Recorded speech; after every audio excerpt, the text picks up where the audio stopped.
But you got to serve yourself, though. That's right. All right? Father Lloyd, my brother. Sponsor along. Just like the Andrew. All right, we about to get started, y'all. We got up on the board in season. In season. Instant, y'all. Instant in season and out of season. All right? And what we going to do is make today's class about y'all. So if you got questions, the Bible got answers. All right? Y'all quiet down over there. Hold it down. If y'all got questions, the Bible has answers. All right? So we're going to make this class about y'all. Any questions, you know, fire them off. To show y'all this is nothing scripted. You understand? But I know we all got questions. Why y'all reading the Bible? What make the Bible different than any other book? Is your slave master's book? Is Jesus a white boy? Ask your questions. I know you got questions. What is y'all, Muslims? Y'all Jewish? What are y'all and what do y'all stand for? So you got questions, go ahead and ask away. I know sister over there steady hugging. She had the first question. Right.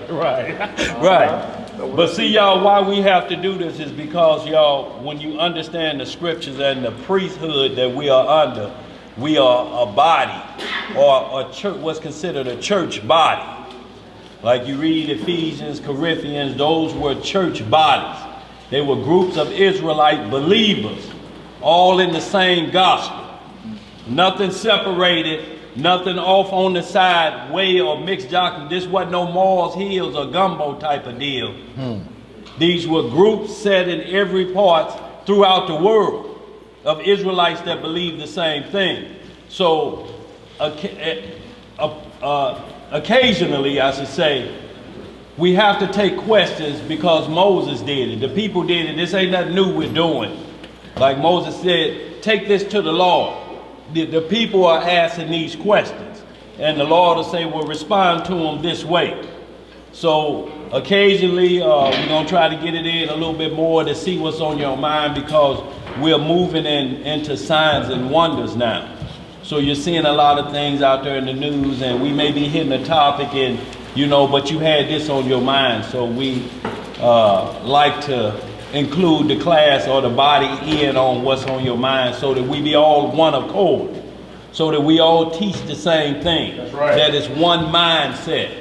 Colossians 3, we got to be there, y'all. We got to be of the same mindset. If anything was to happen to any of us standing up here, God forbid, it's got to be another crew to come right in here and sit down and the machine keep moving with no interruption. We can't have interruptions.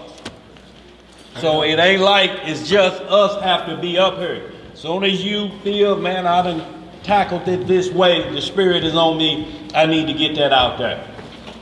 If you have to say, let me run some things by you, you know, and see if I'm on point, y'all show me where I'm at, and you get up here at the table and you get in a rotation. If that's the Spirit that on you, that may not be the one, but the body has many parts. That's right.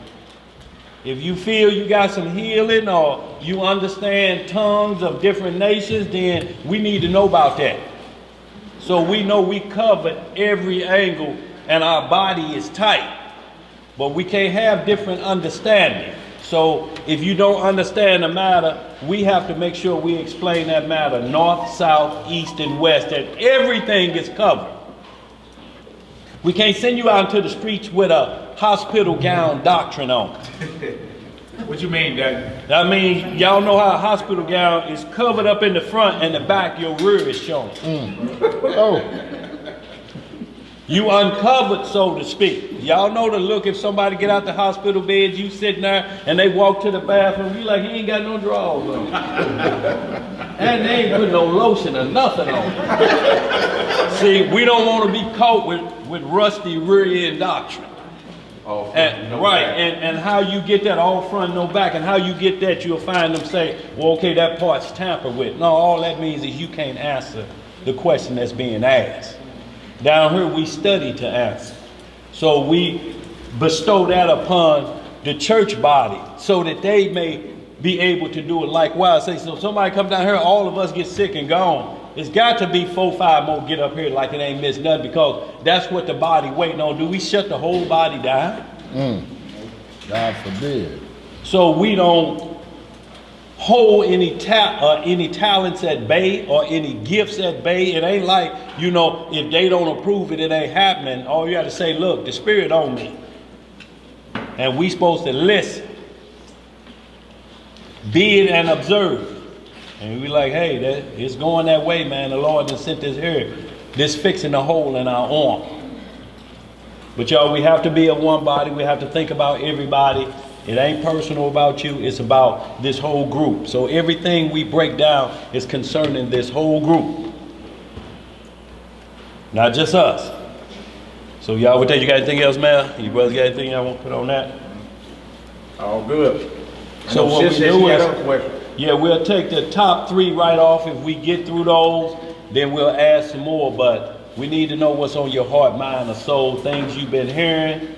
If it's a topic that we already have a full class on, we'll touch on it briefly and point you there. Ain't no need in rehashing a full class that's readily available to you online. Just a touch of a button. So go ahead, man. You good? Nah, I'm good. Okay, Sis said she had a question. What you got, sis? I was just reading my brother, and he's talking about a lot of what I've learned since I've been going to class. There's a lot of twisted, knowledgeable things in the Bible.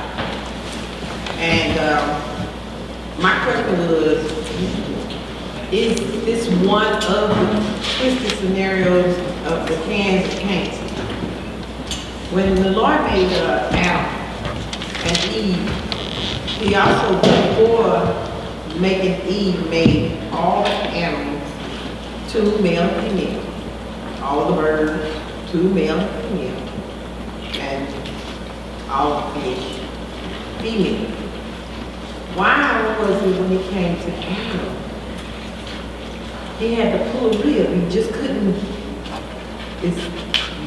What was the is there a significance in it? Is there a reason for that?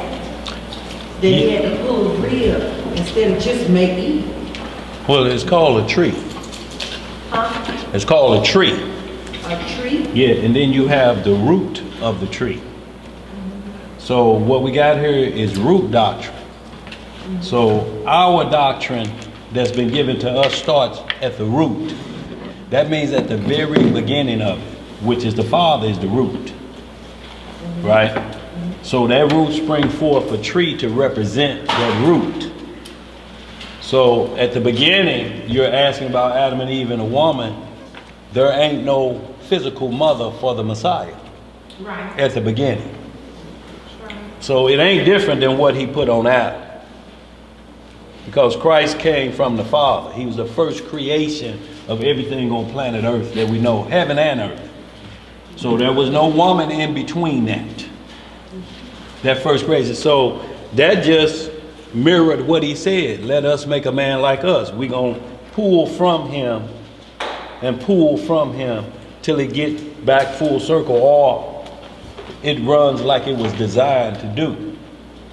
But the question you're asking, those questions out there like that, they're asking in the middle. So you have to always remember to take things back to the beginning. There was no woman at the beginning if he's trying to figure out, I made male and female for everybody, but I didn't make a male, or I didn't make a female alongside Adam like that. He had to pull them out of him. Well, that's the process it is. It's at the beginning. All I'm trying to say, the Father was like that, and they pulled the Messiah out of him. So the pull-out process is not nothing new. It's at the beginning. So we don't want to get too far sidetracked. And that what they're trying to do is ask you the mind of the Lord. Why did he make these male and female, and he made this one like this? Well, that's self-explanatory in the scripture itself. It say, but to Adam was not found a helpmeet. So the question would be right there, if we're going to get started, why was there not a helpmeet found for Adam? And what was his purpose at first? There you go. If he had been just in the Godhead, there's no help meet for the Godhead, so to speak, like a physical wife, so to speak. So he was part of them. Let us make man in our image. They didn't have nobody there, no other significant other, so to speak. The body, the Godhead. Now many will try to make the Holy Spirit a woman because there's 3 that bear record in heaven. They try to make that a woman, but that don't fly because you got a problem with a bunch of he's in the New Testament. That's right. He will remind you, the Holy Spirit, he will. But you don't see that anywhere else, the Holy Spirit. Now it speaks of wisdom. But wisdom is just one of the gifts of the Holy Spirit. It's not the embodiment of the Holy Spirit. It's just a cheap gift, excuse me. Right. Like, but guess what trumps it? Charity. Because you can have all the wisdom in the world. If you don't have charity, you're wasting your time. Solomon had wisdom that still ain't been seen on this level. He had wisdom like that, but his charity fell off with that powerful wisdom spirit. It fell off. So it caused a problem with how he started using his wisdom. Shabbat shalom. He allowed certain things to happen and try to wisdom it out, and it wasn't going to work. Because the Lord told him, no other gods beside me. You're not going to outthink the Lord and say, well, he understands this my woman, but she want to serve Molech, one of my many wives. And he allowed that. So where is his wisdom now on the matter? Even though he was top flight, you have to understand when people are asking questions like that, it could be a legitimate question, or it's just seeing if the Bible is tangled up. See, he called the Bible tangled up. But it's not, there's no twists and turns in here that tangle anyone's mind. It's just putting the precepts where they need to be. You got anything on that, man? Yeah, Genesis 2, which you speak of, and then the Ephesians 5, Paul dived deeper into it and say that all was the spiritually represent the Messiah and his body, or the Messiah and his group of believers. All right, so Genesis 2, 21 through 25, and then Ephesians 5, back it up, like verse 30. Yes, the mystery about Eve being brought up out of Adam's rib and them two becoming one flesh. That's right. Mystery of Adam and Eve revealed. I spelled that wrong. Revealed. That's Genesis 2, 21 through 25. That's the scripture she asked me about. Right. In Ephesians 5, the brother Paul go into it and say the mystery of Adam and Eve really had to do with the Son of God being the Messiah and his body of believers. So like Adam could be looked at as Messiah in a sense, and Eve will be looked at as the Messiah's church. The mystery revealed. You know that's right. So that's Ephesians 5. But let's do Genesis 2 first. Get some scriptural understanding on it. Genesis 2, 21 through 25 is the first spot we're going to. Y'all ready? We in the book of Genesis chapter 2. I'm gonna start at verse 21. I'll wait till y'all get there. Let's get her done. And y'all, this is Bible study now. This ain't church that you come out of. If something go over your head, just do this, stop us. You're like, wait a minute. That one went over my head. Because you can't say amen unless you say, I agree with that understanding. I can teach that to somebody else.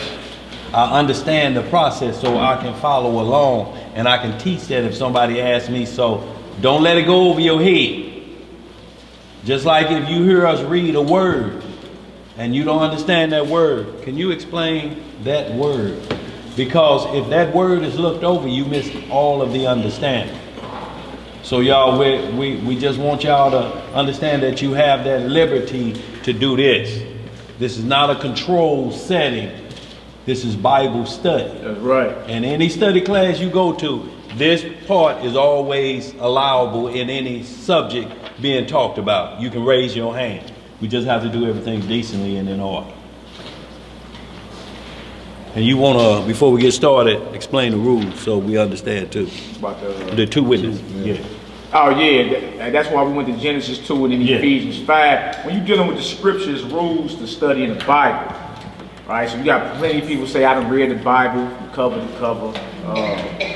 But there's rules to it. The rules are found in Isaiah the 28th chapter, 2 Corinthians 13, all over. Any topic you're talking about, you at least have to have 2 witnesses to validate that point. Meaning you can read something in Jeremiah and read something in the Hebrews, you understand? And it says the same exact thing. You can read something in Genesis and then pick back up in Revelations and it say the same exact thing. Feel me? You'd be like, well, why does the Bible repeat itself the way it does? You understand? That's because there's rules to even study in the Bible. It's a spiritual book. You can't just read it like you read one of your little novels. Like that was a soothing read or whatever. Right. You'll be lost because it's so much. You're talking about the history of the world and different levels of spirituality all crammed into these books right here, to where you got to play by the rules when you're studying it. So she asked about Adam and Eve and the rib and all that becoming one flesh. That's Genesis 2:21-25. Yes, sir. But in Ephesians 5, it go a little deeper and let you know that mystery is a little deeper than what you just reading on paper in Genesis the 2nd chapter. That way we get the understanding. So those are the rules. Like say we talking about the new covenant, we talking about salvation, we talking about who are the Hebrews. Whatever we bring up, we at least have to have 2 scriptures or 2 witnesses to paint the same picture before we can say that's a valid point. So in other words, what we can't do to y'all is what y'all been falling victim to this whole time in church. One line, do a verse, close the book, and collect some money. Right. You feel me? And y'all shouldn't let us do that to y'all. You're like, hold on, I need a witness to that. Where the second witness at? You understand? And that means everybody is held accountable.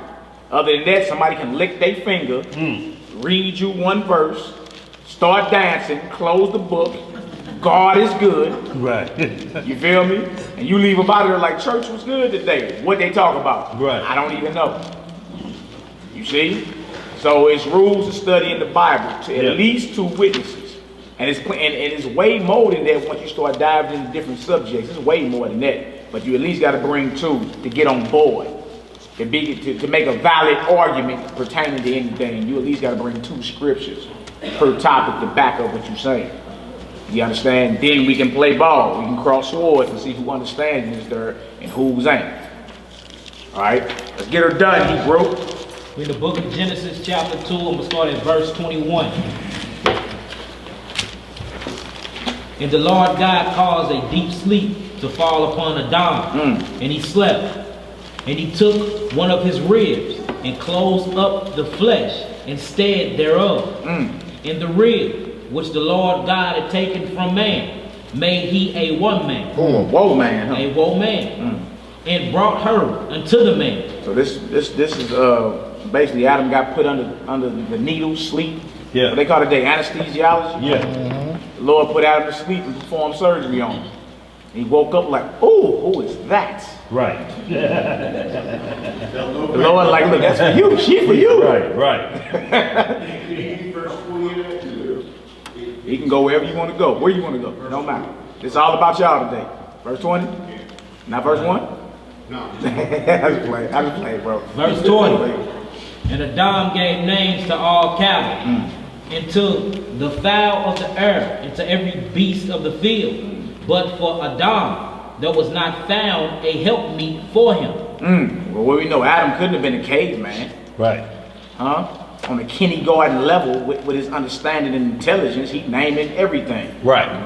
You feel me? That means the divine spirit and the laws and commandments of the Most High was pouring out his pores. Right. Adam was just not some chump sucker that just popped up somewhere, walking naked. You understand? He wasn't like your boy, the latest debacle, Nature Boy. I know y'all heard of this clown on y'all, Daniel, that's a whole other story. You talking about Ric Flair? He clown. Huh? There's all type of madness. It's all Ric type Flair? The old wrestler? Huh? The old wrestler? Ric Flair? The Nature Boy? No, not Ric Flair. No, bro, you gotta catch it. Oh, You gotta okay. get on social media, bro. All right, No. bro. Oh, okay. But look, we see Adam had the spirit of the Most High in him, and the Most High gave him the understanding to name. He brought the animals to him and said, you name them. You feel me? He also told me in Genesis 1, you got dominion over all this. Right. You will rule all this. right? You the one that's gonna be naming them. So what is that right there? What is that, right? This don't sound like a caveman who didn't know what fire was. That's right. All right? We talking about divine intelligence, made in the image and spirit of the Most High. All right, let's read, Hebrew. Verse 21 again. Yeah. And the Lord God caused a deep sleep to fall upon Adam, and he slept. And he took one of his ribs and closed up the flesh instead thereof. And the rib which the Lord God had taken from man made he a woman, and brought her unto the man. So you hear the brothers today calling their wives their ribs. Right. That's my rib. This is all biblical talk. Go back to Genesis. Right? His rib was his woman or his wife. Right. All right? Come on, Hebrew. And Adam said, this is now bone of my bones, and flesh of my flesh. She shall be called woman. And so he named her too.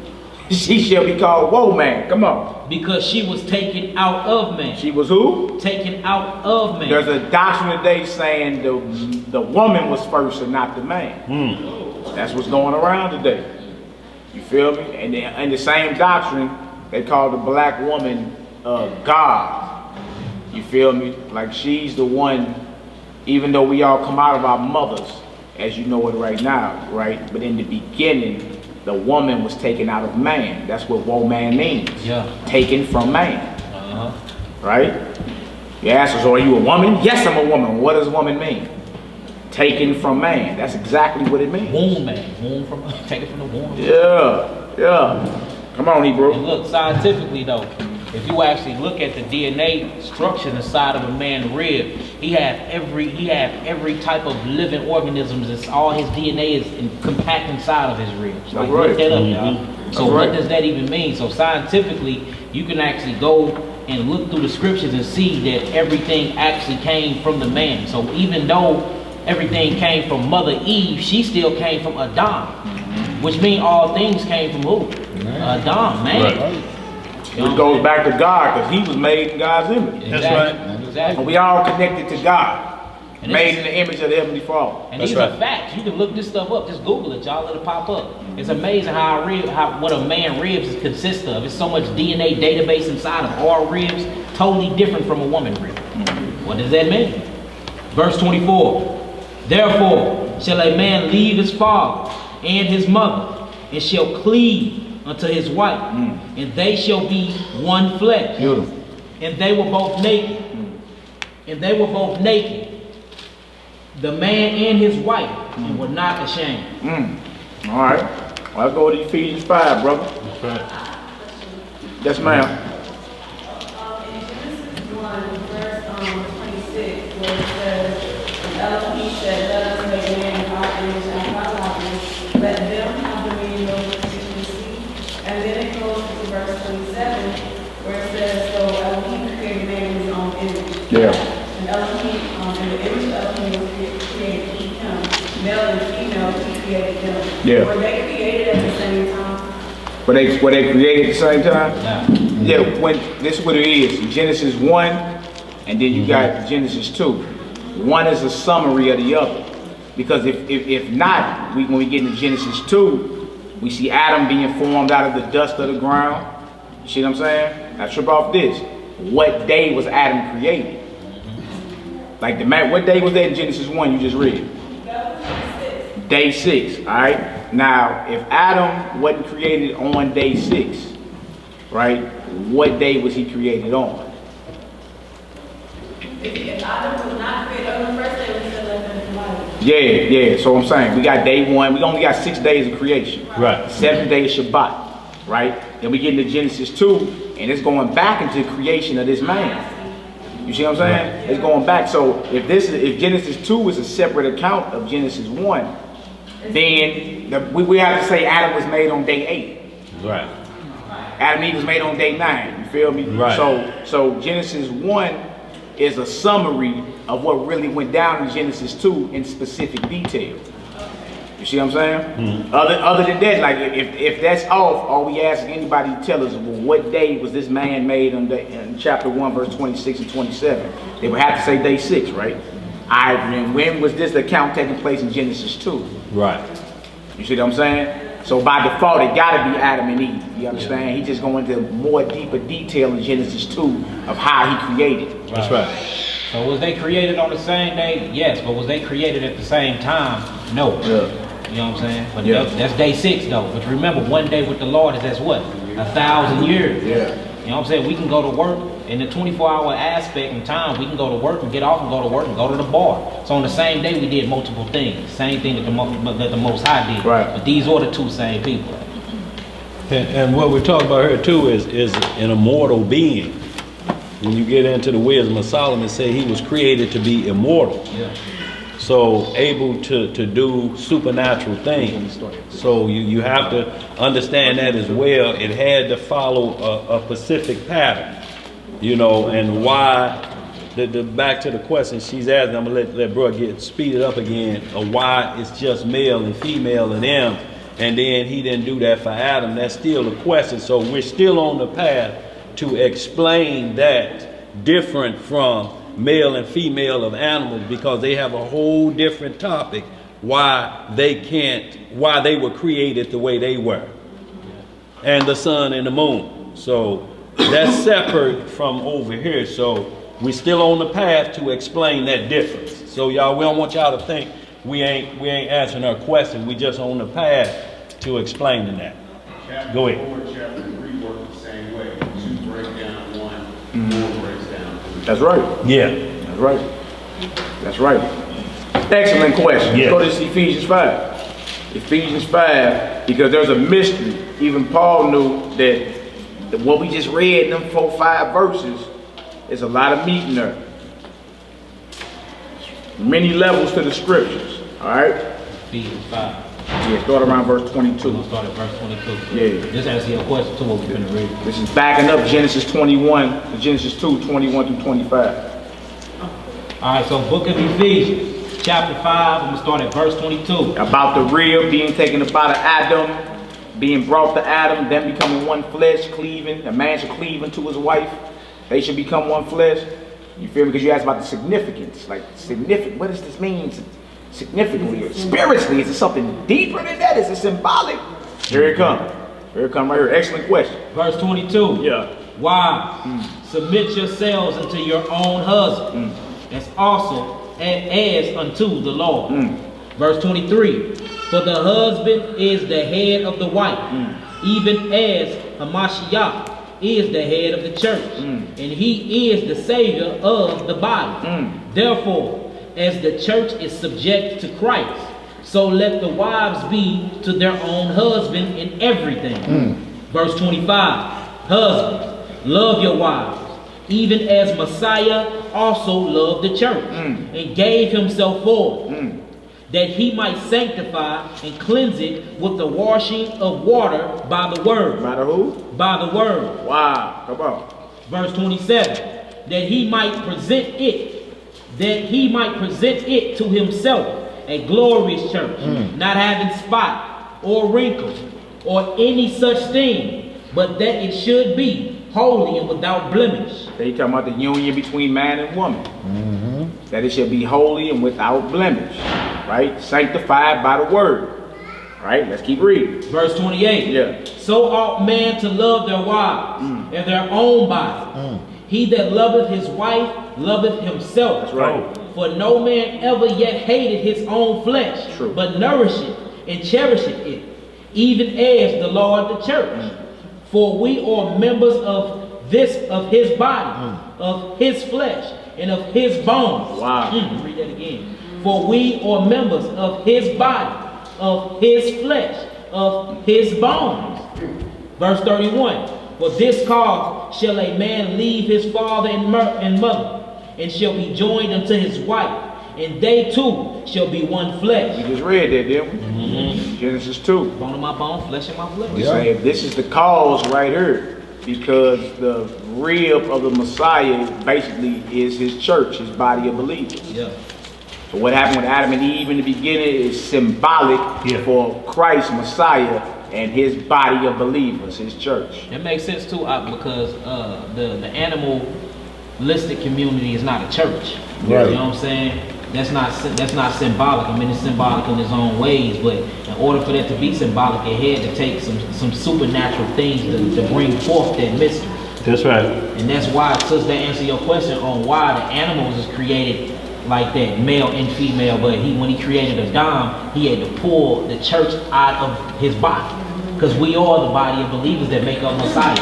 Make sense? I like that. Verse 32. This is a great mystery. Who? A great mystery. Now, mystery is something that need to be searched out. Straight up. You feel me? So Shaul, like 2,000 years ago, like, look, this is a great mystery. Yeah. Right? If you just looking at it from one aspect, you're like, oh, okay, yeah, Adam and Eve, yeah, we know the story. You know, yeah, the apple. Y'all heard about the apple, right? Who all heard about the apple before? Growing up, yeah, y'all heard about the apple that she ate? But the word APPAREL ain't in the book of Genesis At all. You see? There's a lot of things that we think is in there, but it ain't even in the script. Nowhere. All right, so he said, look, this is a great mystery, meaning there's more than one level to what you're reading. That's right. All right, that was something supernatural that happened, so it has a supernatural meaning. You just look at it like it just happened every day. Like, oh yeah, you know, like who done seen a woman pulled out a man's rib? Right. Nobody. It was something supernatural that happened, right? So it must have a supernatural meaning to it. That's why he say this is a great mystery, right? Come on, Hebrew. This is a great mystery. Yeah. But I speak concerning Messiah and the church. All that had to do with Messiah and the church. Yeah. It all was symbolic for something greater, right? So we basically the Eve to the Messiah. Exactly. How about we not be or listening to someone else like Eve did? We're supposed to learn from that. Right. And be like, you know what? Dang, okay, that's all about the church of the Messiah. How about we being subject unto him and not be entertaining bad doctrine and bad fruit? That's right. See what I'm saying? That was the problem out the gate. That was the whole problem. You already got ahead, right? It ain't just to point the sisters out, because we the bride of the Messiah too. These men down here. That's right. We his bride as well. Like all the body of believers make up his rib. Right. Make up his body. No homo stuff going on. Yeah. No. We're not Right. talking. Yeah, we all in the spirit with this. You feel me? They let the woman know too that y'all ain't the only people that got to answer to somebody of higher authority. Yeah. The same way y'all get put in subjection, we constantly putting ourselves in subjection under Messiah. We have a husband too. Yeah. Right. Like you said, no homo, but we have a husband. We have a man, and that masculine energy that shadows and actually be like, hey, this got to get done. This got to get done. Same way. So y'all should never look at it like y'all just got to be submissive. And we have to be submissive too. Just That's like right. Christ have to be submissive to his Father.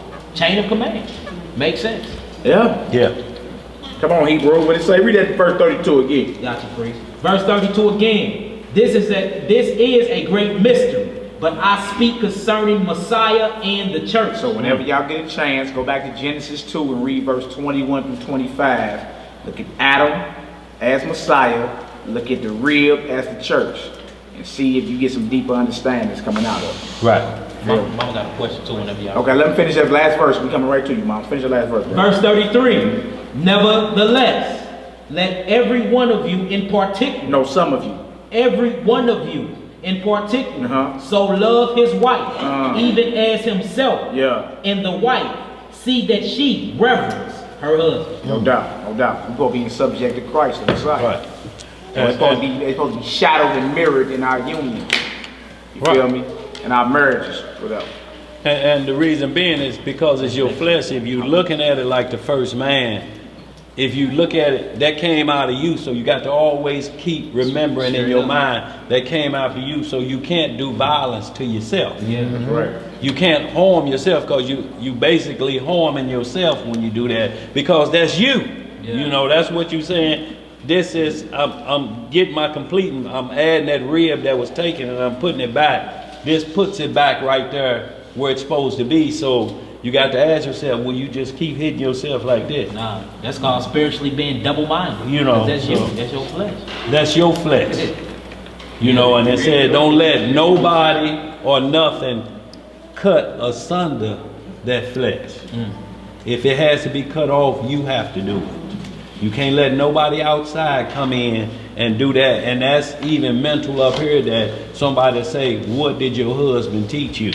You know, and they said, nah, Your husband don't want you to have no fun. And then they cut that What'd you flesh say, off. Yeah. See, it's basically like if you're in the grocery store and guy roll up on you and he say, hey, how you doing? You know, you married? Yes. The conversation should end there. But that don't end there. The next question out of his mouth is, are you happy? What does that got to do with I said yes? That has nothing to do with me saying yes. At that point, it's off limits at this point. But it's just a quick thought. Am I happy? I'm at the grocery store and he watching the game. And then when I get back, I got Epsom salt in here. I got to scrape that husk off his. Hell no, I ain't happy. But he ain't talking about relieving you of none of that, sending you to the spa to get yours. He's just asking, are you happy the same way that Satan asked in the garden? Do you want to know more?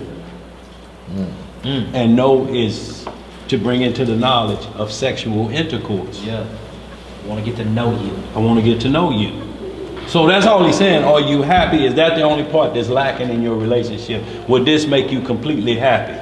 If something else comes in, no, that ain't going to make you happy. That's going to bring in chaos. Right. Because now you got a disorder going on. You got the reproduction cycle ain't going like it's supposed to go. So y'all, we have to be really understanding this matter when you're talking about one flesh and nobody cutting asunder.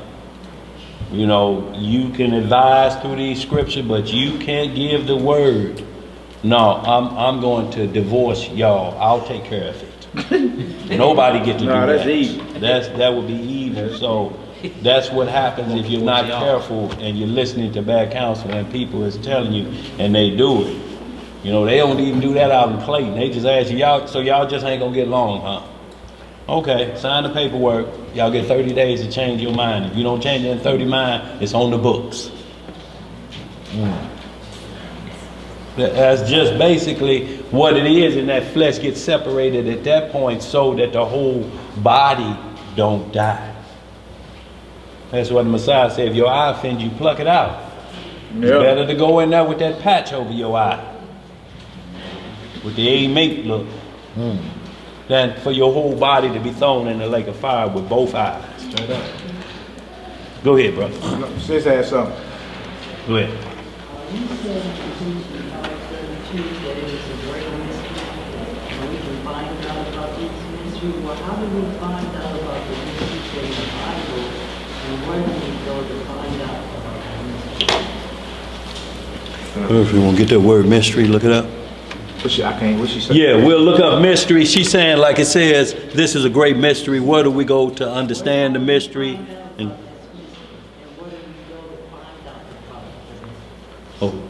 well, we want to get the word mystery so we get it understood what it is.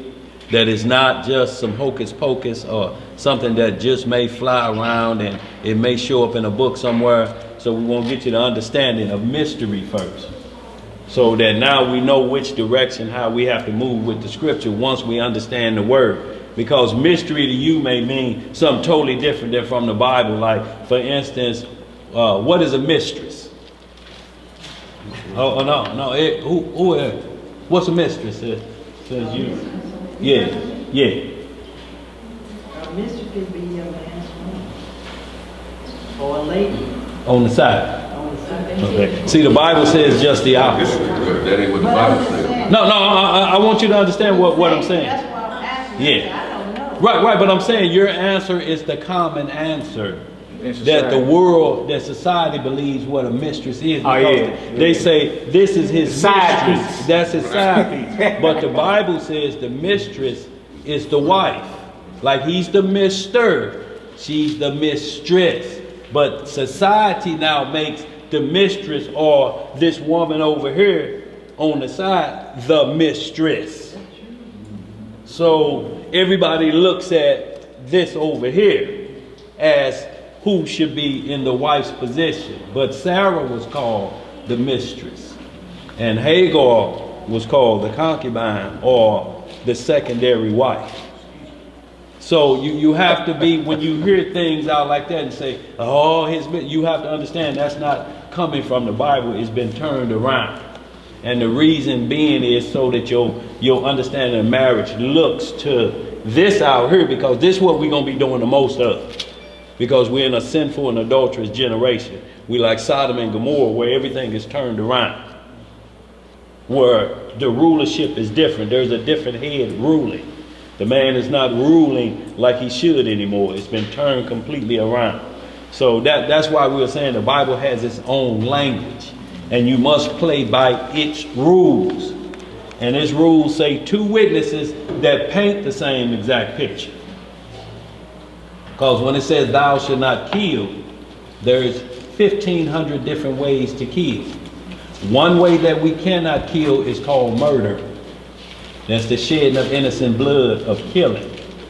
Then you have self-defense. If somebody try to take your life, you have to kill them, but it's not murder. It was wounding, the Bible called it wounding a man to my own hurt. I had to put him down before he put me down. Still, it's not something that you glorify in. And you think that, oh, okay, well, I'm going to be known in the streets for defending myself. Well, that may get the best of you, and you may just start trying to hang around where rough action at. Think you're going to win all the time. Just set up a fight, and then you throw the second blow. No, it ain't designed for that. So you never get it understood that nobody should be killing a creation of the Most High. It grieved him in Genesis 6 that he had to put everybody down in the flood. So he ain't giving us that liberty to just feel like we can be a killer. And I'm just explaining killer. Then if you own a beast and it kills somebody, that's on you. So there's a process you have to follow after that form of killing. And then it's called put that beast down because it's tasted human blood. It cannot live anymore. You have to put it down. And that would be the rule around here. Any pit bull bite a child, it's supposed to die immediately. It ain't supposed to go to the Humane Society and sit and wait. You're supposed to kill that dog that day, that minute, that hour. Because that's on you. And then you have war. David was a man of war. But Exodus say the Messiah was a man of war before it talked about David. So in war, what you got? Are those unrighteous killings? No, because it's war. But the Most High don't want war building his kingdom. Like he told David, you can't build the temple. You got too much blood on your hand. Most of it, the majority of it righteous, except for Uriah the Hittite, which he committed murder.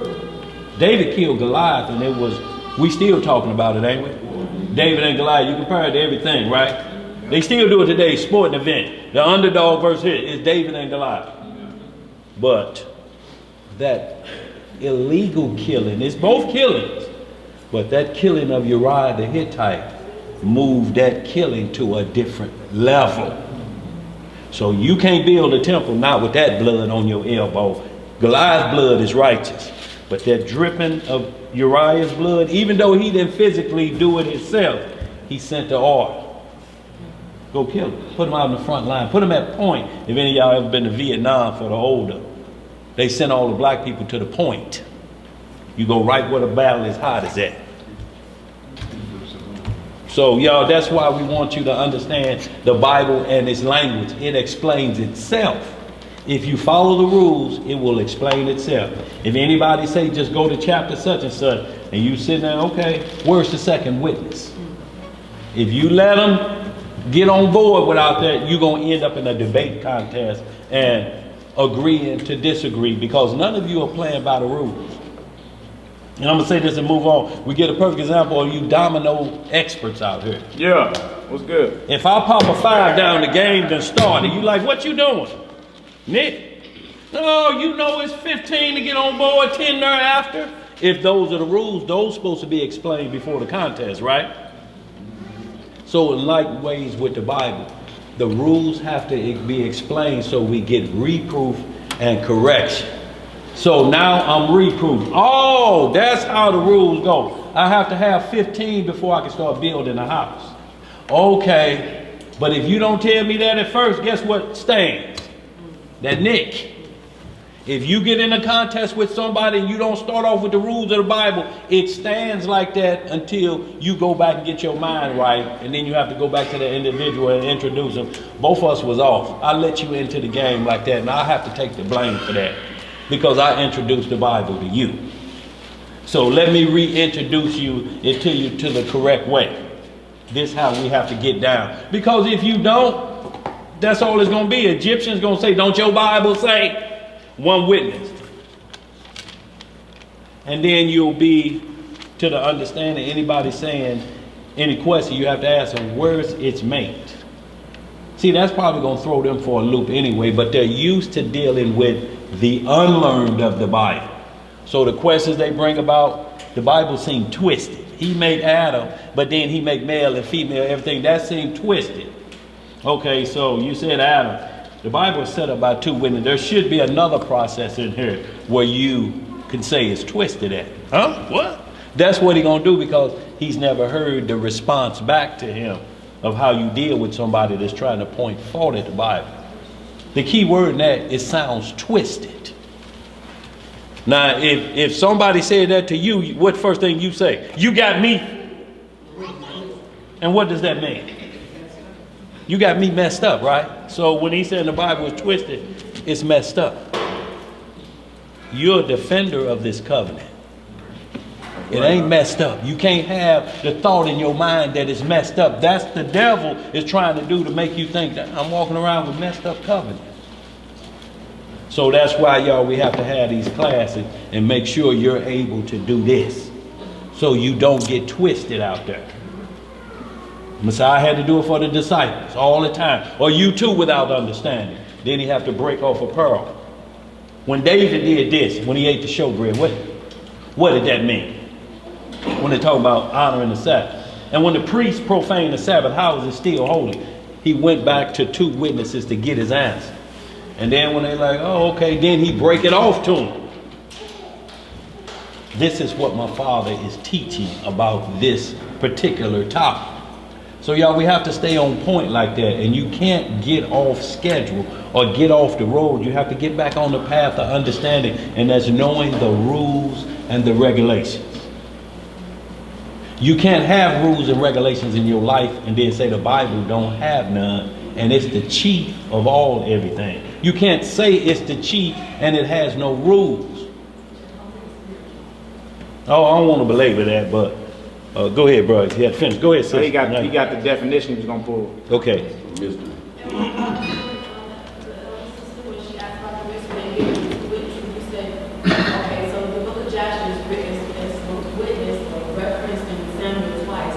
That's another excerpt where there's more that feels the things that happen in the scripture. So the book of Joshua is actually witnessing it. But my question was, is the pseudepigrapher, is that a part of the mysteries? Like, was it taken out? Is there anything that we can kind of like, if we're starting with just the scriptures, just the Bible, and saying, okay, well, maybe we can make more here. Is that a one that you would reference? Or you would?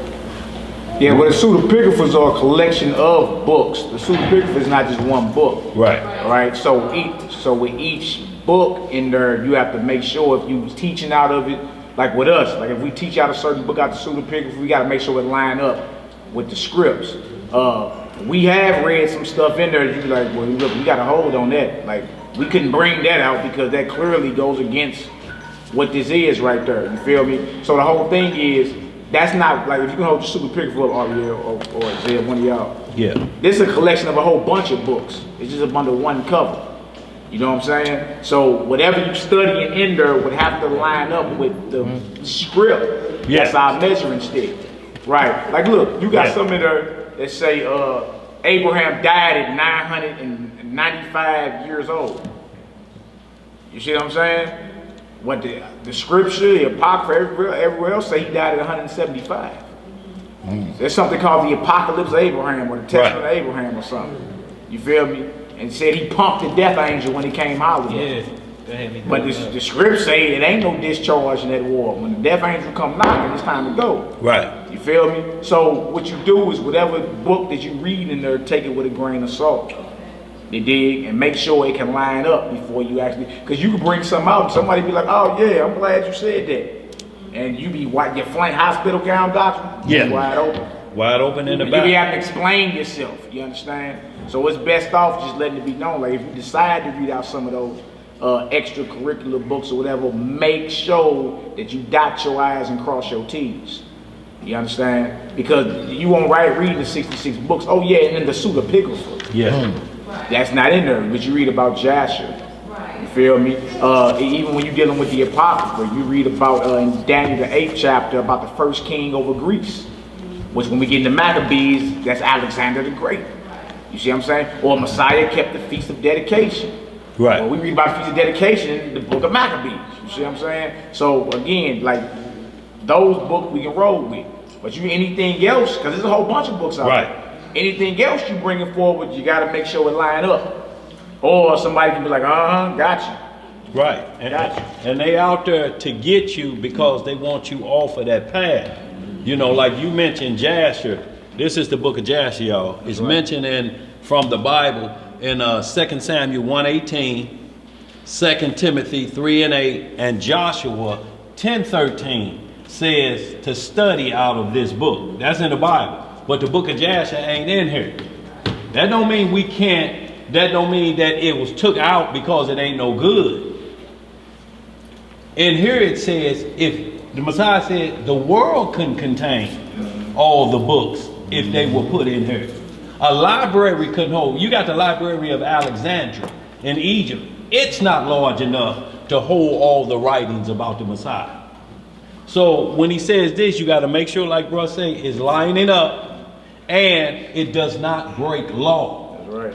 It cannot break law. You can't have this over here, you're reading this and it violates just like we read, like if you read in here, and thou shalt murder as sport. Thou shalt love the taste of innocent blood between thy bicuspid and molars. If you see that in somewhere, you need to put that down immediately because it's saying murder is righteous. It's why we talk about those camps that let that slip out of their mouth and they zealous. I can't wait to murder you. If you hear that on the street corner, that says, I can't wait to slay your innocent blood. But they're not taught from the perspective of killing, what killing is involved with, and the many angles of it. They look at murder as general as everything else, and I can do it when it comes my turn. So now you're rendering evil for evil. And you're saying the law allows me to do that. The Bible allows me to say that. No, it don't. There's nowhere in here murder is ever considered a good thing or no one has ever been punished for it. Now, David didn't get put to death for it, but he paid a heavy fine and price for it. But it was about what was in his soul. You will never find David doing this twice. Ever. Not even committing adultery twice. That's right. Nothing surrounding that event. So we got true repentance, meaning to turn away from that activity and never go back to it again. David never went back that route again. That's called repenting. That's true repentance. One and done. But we on our 6th, 7th, and I swear come January the 15th, that's when I'm going to quit it for good. Well, it's January the 20th right now. So you're saying I'm going to need that whole year circling back around 5 days ago, then I'm going to quit it. From then, I done put a date when I'm going to stop saying, no, you got to quit then because tomorrow ain't promised to you. That's right. How you going to give me 10 more months I'm going to stop and you may be dead in 10 minutes? So that means you die with sin on you because you got a date in my mind when I'm going to stop sinning. We have to stop sinning today, y'all. We have to stop sinning this minute. What's plaguing you? The one you keep saying, I'm sorry, and there I go back to it again. That's the one, y'all. But like this is the book she was speaking of, and here it says the book of Gad, the book of Edo, the book of Nathan. We ain't got those yet, but they out there. Because if we did, we'd be walking around with a Bible this thick. But the Bible, to your back. The Bible is a summary. And what I mean by that, the book of Enoch is in here. The Apocrypha is in here. This book is in here. All of the other books that mentioned, the book of Nathan, the book of Gad, is compiled in here in 66 books. So this is more of a summary of all these other books. These other books go into day-to-day detail. The Bible goes into hundreds of years, just like he was explaining the 6 day versus 7 day. We done jumped 1,000 years in Genesis 2. Yeah. 1,000 years has passed by. But this book, it'll get into the years, the 50 years, the 100 years, and it'll count you all the way up and catch you right back up here to the point, and you'll be like, there it is. Yeah. There it is. Where we at on that? Because I just want them just to read. Mystery, and then we got to go. Okay. Sister want to dive deeper into the mystery about Adam and Eve and the rib and all that. And when she do, just read just a few chapters out of chapter 1 of Jasher, and you'll see that Genesis 2 lines up perfectly with that. And then you can say, that's why I can use that, because it's not contradicting the Bible. It cannot contradict the Bible. Everybody got the Bible. So your outside books can't contradict the Bible. And if we never use these, we still can prove this, because this has this included already. What the Messiah did in John 10 is in here already. So this book is in here already. This right here is just the finer details of it. Go ahead, bro. Well, yeah, you got mystery, yeah, and then we gonna jump over to like Corinthians, 12, and different spots to show a mystery of his body, and then the marriage supper of the Lamb and his bride. You know what I'm saying? Yeah. Dive a little deeper into it. So sister can see she was saying more mysteries concerning what that's about. Yeah. In that Ephesians 5. And at verse 30 of Ephesians 5 says, we are members of his body. That's right. Just keep that in mind. We are members of his body. So when we get to Corinthians and then go back to Ephesians, the first chapter, gonna tell you what his body represents. That's right. All right. So you got that, Hebrew? Yeah. Mystery is G3466, Musterion. Miss who? Musterion. Sound like mystery kind of, don't it? Yeah. Come on. Hidden thing. What? Hidden thing. Secret mysteries. Ooh. General mysteries. Religious secrets. Confided only to the initiated and not the ordinary mortal.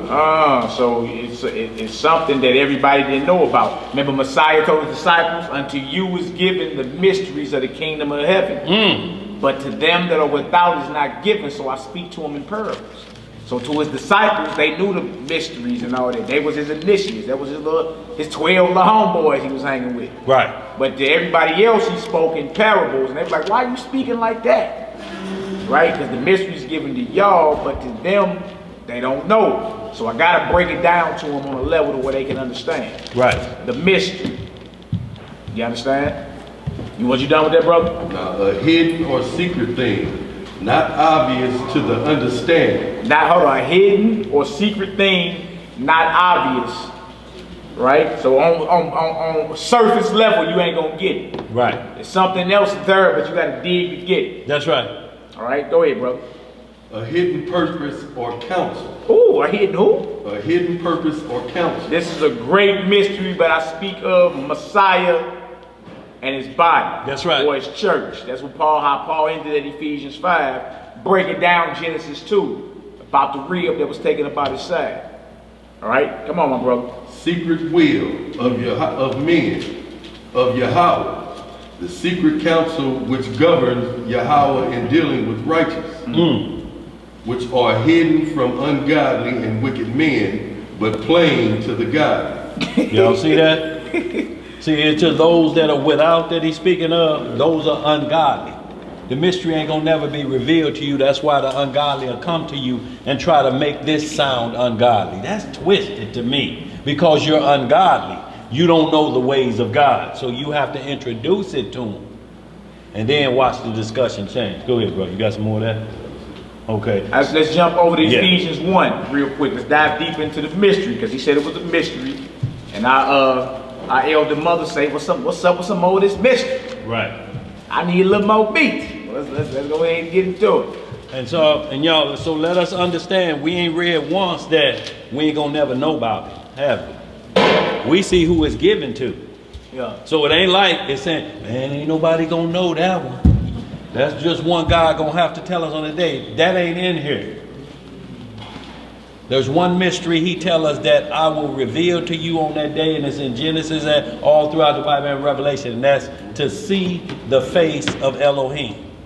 To see the face of Yahweh, to look him in his face. It's the only mystery, but it's at least told you on what day it's gonna happen on. So it's not a mystery at that point, it's just a mystery up until that day. You understand what we're saying? Do we make any sense? But he said, I'm gonna send representatives that look just like me. Yeah. Look the splitting image of me. If y'all accept that and they gonna have my word in it, then you have seen me already. But I know y'all want to see me just like we want to see the promised land, y'all. As much as we want to go to Jerusalem right now, we know it ain't the promised land right now. It's not what was promised to Abraham.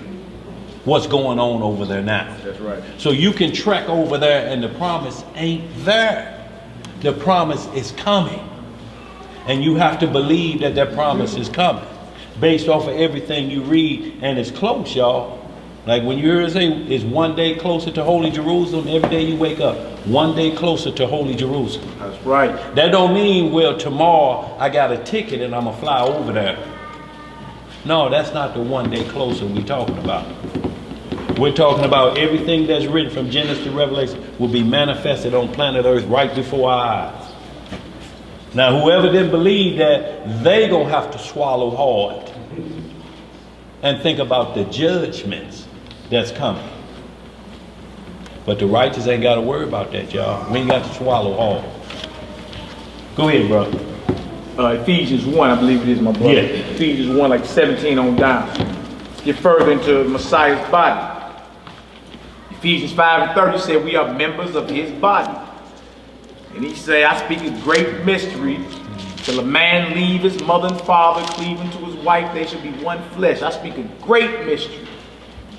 But I speak of Christ and his church. When we read Genesis 2 was symbolic for the Messiah, you understand, and his rib being his body of believers. Let's get deeper into it. Ephesians 1, Ephesians 1, 17 through 23. We're in the book of Ephesians, chapter 1, verse 17. That the Elohim of our Master Yahushua HaMashiach, the Father of glory, may give unto you the spirit of wisdom and revelation in the knowledge of him. See, so he ain't called for you in this walk to be like without knowledge. Right. That right there had a whole bunch of meat in it. It say, give unto you the spirit of wisdom and revelation and the knowledge of him. So once you come to Messiah, you're supposed to be growing in knowledge, growing in revelation of it, right? High spiritual understanding, intelligence, all of it. Supposed to be growing, not plateauing off and declining. That's growing. right. All right, let's read, my brother. The eyes of your understanding being enlightened. Wow, this don't sound like no caveman doctrine, Right. bro. The eyes of your understanding being enlightened. What else, Hebrew? That ye may know what is the hope of his calling, and what the riches of the glory of his inheritance in the saints. Ooh, come on. And what is the exceeding greatness of his power to usward who believe. Now hold on, the exceeding what? Greatness of his power to usward who believe. Exceeding greatness of his power. Wow, come on, Hebrew. To us that believe. That's the key. Come on, Hebrew. According to the working of his mighty power. So this is not nothing weak. Now some people got, when you into the Bible, you soft. You L7. We just read out exceeding power, wisdom, revelation, mighty power. It ain't got nothing to do with being some chump sucker. You just, all soft now. It has nothing to do with that. We talking about spiritual power. You feel me? Power that this world ain't seen since the days of old. That's right. That's what we talking about. We not talking about you becoming a nun or, some little altered boy. Right. This is not that. This is not what we talking about. Altered boy. We talking about the sons of the living God. Yes, sir. The sons and daughters of the living God. That's powerful. That's powerful. What else to say, bro? Verse 20. Yeah. Which he wrought in Hamashiach, when he raised him from the dead. Yeah. And set him at his own right hand in the heavenly places. Wow. That's Psalms 110. Y'all should mark that. Yes, the sir. Lord said to my Lord, sit at my right hand till I make the enemies your footstool. That's right.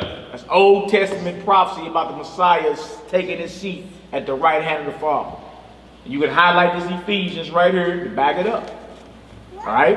What he just gave y'all was a second witness or two witnesses to explain this topic if it ever comes up. The Messiah at the right hand. So you go to Hebrews 1:10 and mark Ephesians 1. Psalms 110. Psalms 110, I'm sorry. And go to and mark Ephesians chapter 1 verse 21 right there, 20 and 21 right there. Yeah. And then mark Psalm 110 in this Ephesian part. That's right. So when you see that, you locked and loaded. If this discussion come up, I got my two witnesses locked and loaded on this subject. That's right.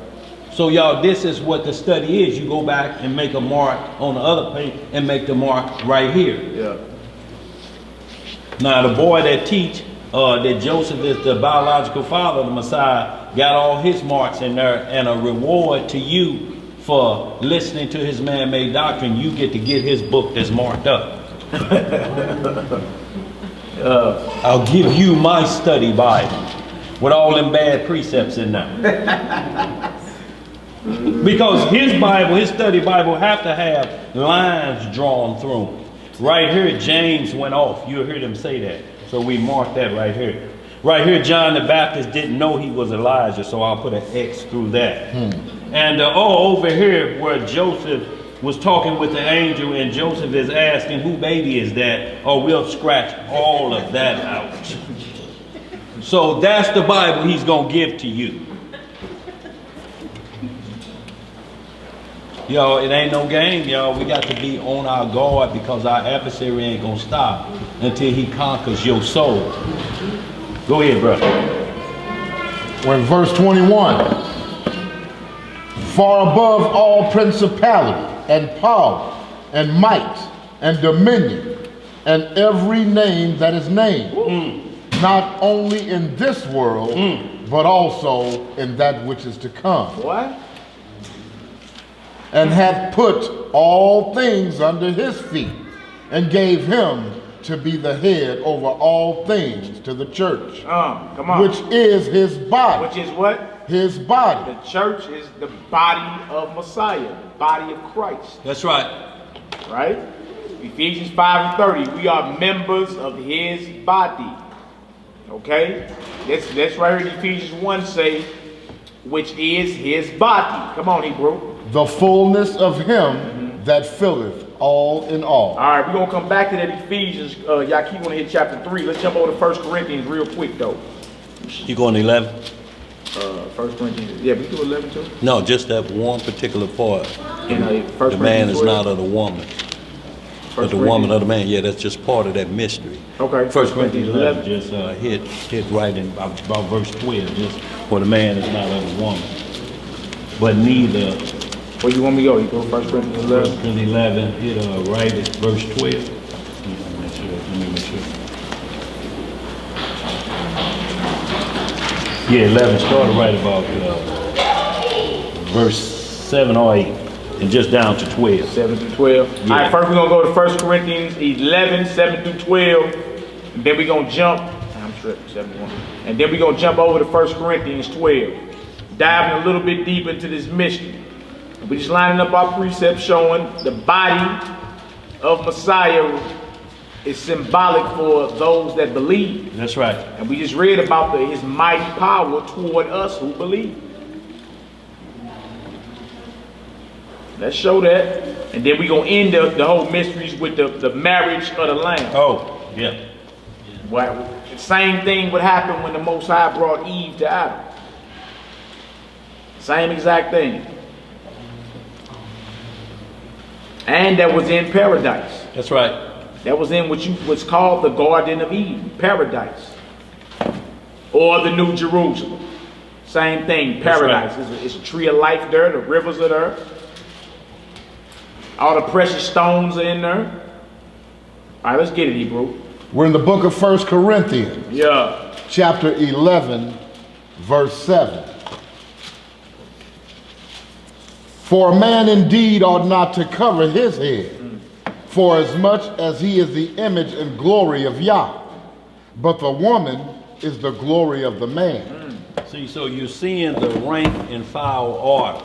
A man is not to cover his head or to put another spiritual being over the man's head. So first we got to look at it spiritually, and then we look at it physically so we understand the practice. See, because we're visual people, we have to do things to kind of trigger our spiritual consciousness. So after a while, you'll get to a point that where you truly understand that. But for now, because we're trying to train ourselves to get ready for the kingdom, he put rules out there for us, symbolically typed, but they're all spiritual in nature first. Just like he said, man, right here, for man ought need not to cover his head, for as much as he is the image and the glory of Yah, but the woman is the glory of the man. Meaning there's a respect level. If you on point with your game and you're doing what exactly you're supposed to be doing, we will be the glory of the Messiah. He could show us off to somebody. That's my glory right there, y'all. That's me. And the woman is the glory of a man. That where Proverbs 31, the virtuous woman comes in and says she at the market. She ain't worried about, are you happy? It's already known she happy. Right. Before that wolf come round the aisle, he already know. He see it on her. He like, no, that's happy right there. Let me move on down the aisle. Yes, right there, right there. Looking mad as hell because she's snatching on his products and throwing them in the basket. That's who I need. Yo, y'all think it's crazy, but those are the spirits that's out there to knock you off of your game, and they're in every place you go to. The devil don't take a part out. When you say, y'all, by the way, I'm going over here, this is where we're going. What y'all doing? Like, this is where we're going. He like, oh, send me a few representatives over there. That's right. He's sending his boys over there trying to catch you off your game. Go ahead, bro. We're in verse 8. For the man is not of the woman, right, but the woman of the man. So that's what we read in Genesis, right? The woman is of the man. So we see how this is lining up what Paul is teaching. He's going back to the same mystery. Go ahead. Neither was the man created for the woman. So we know that the man was not created for the woman. It didn't start off that way, or the woman would have been created first. Go ahead, bro. But the woman for the man.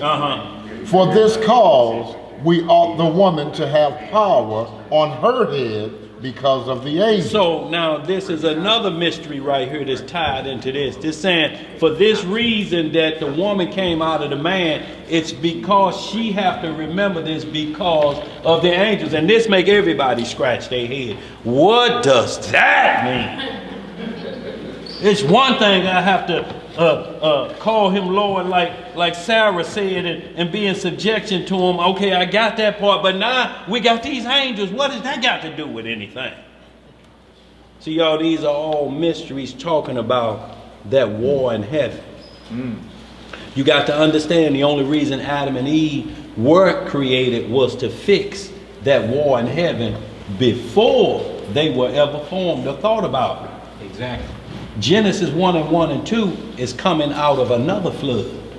Before Noah's flood, Adam and Eve were told to replenish the earth. You have to understand, they are making up for an event that happened before they were thought about.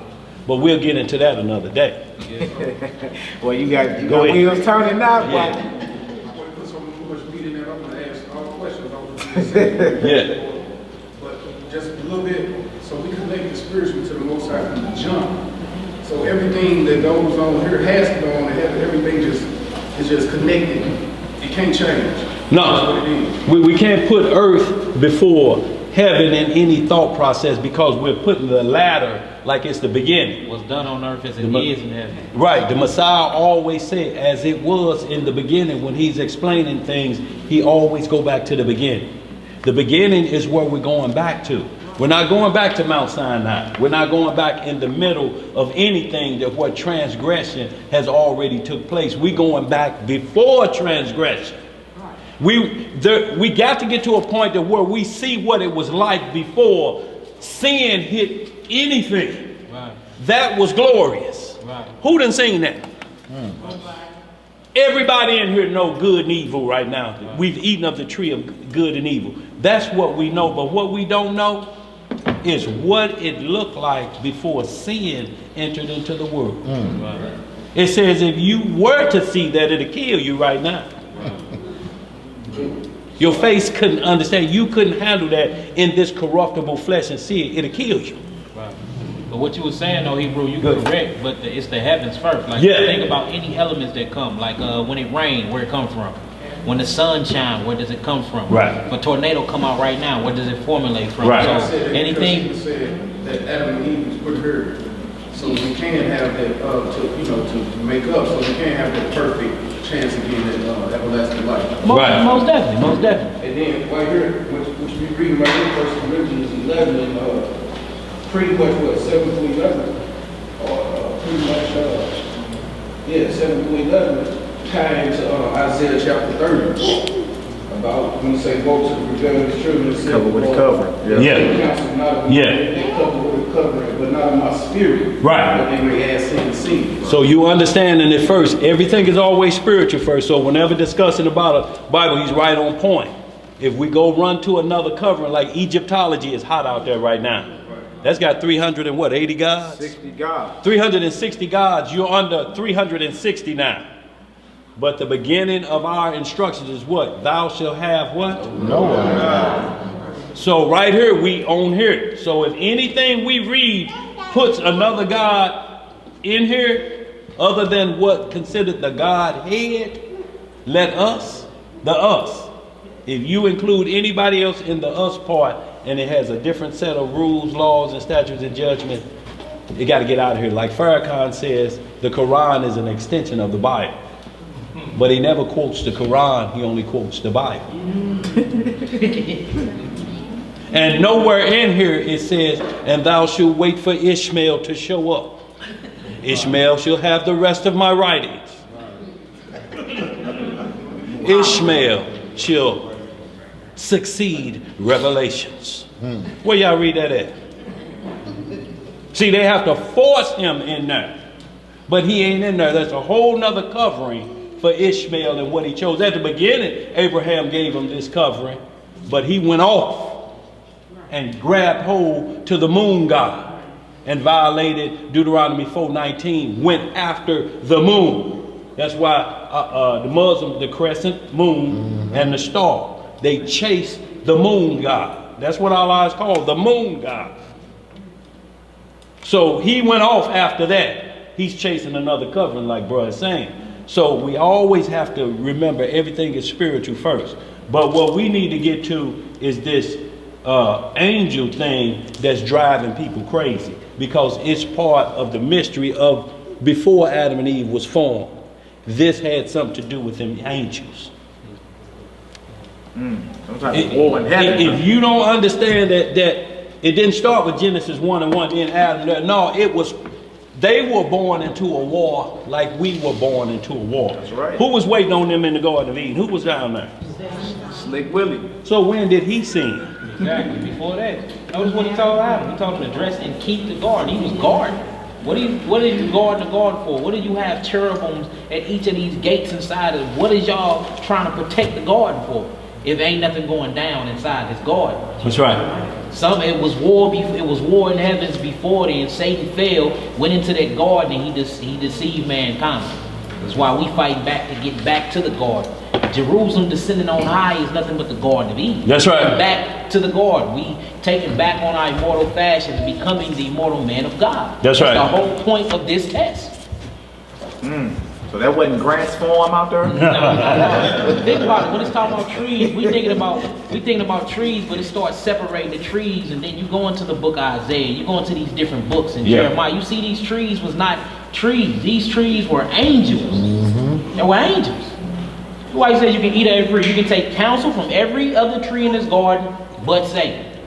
That's what he was saying. These are the mysteries that you was talking about, Mama. But if you actually start really reading, and your question was, how do you become to know these mysteries? And when Paul kept speaking about all the mysteries, notice he always talk about fellowship, he always talk about the brotherhood, and he always mentioned the Messiah.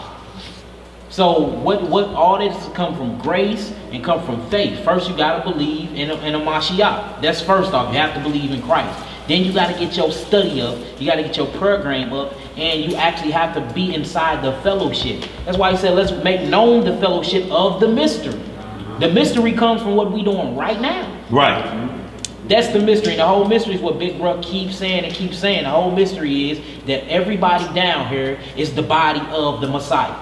And that's why it's a mystery, because it sounds crazy. How am I the body of a spiritual body when I'm in my physical body? Right. That's the mystery. Which is not yours. Which is not yours in the first place. It's not yours.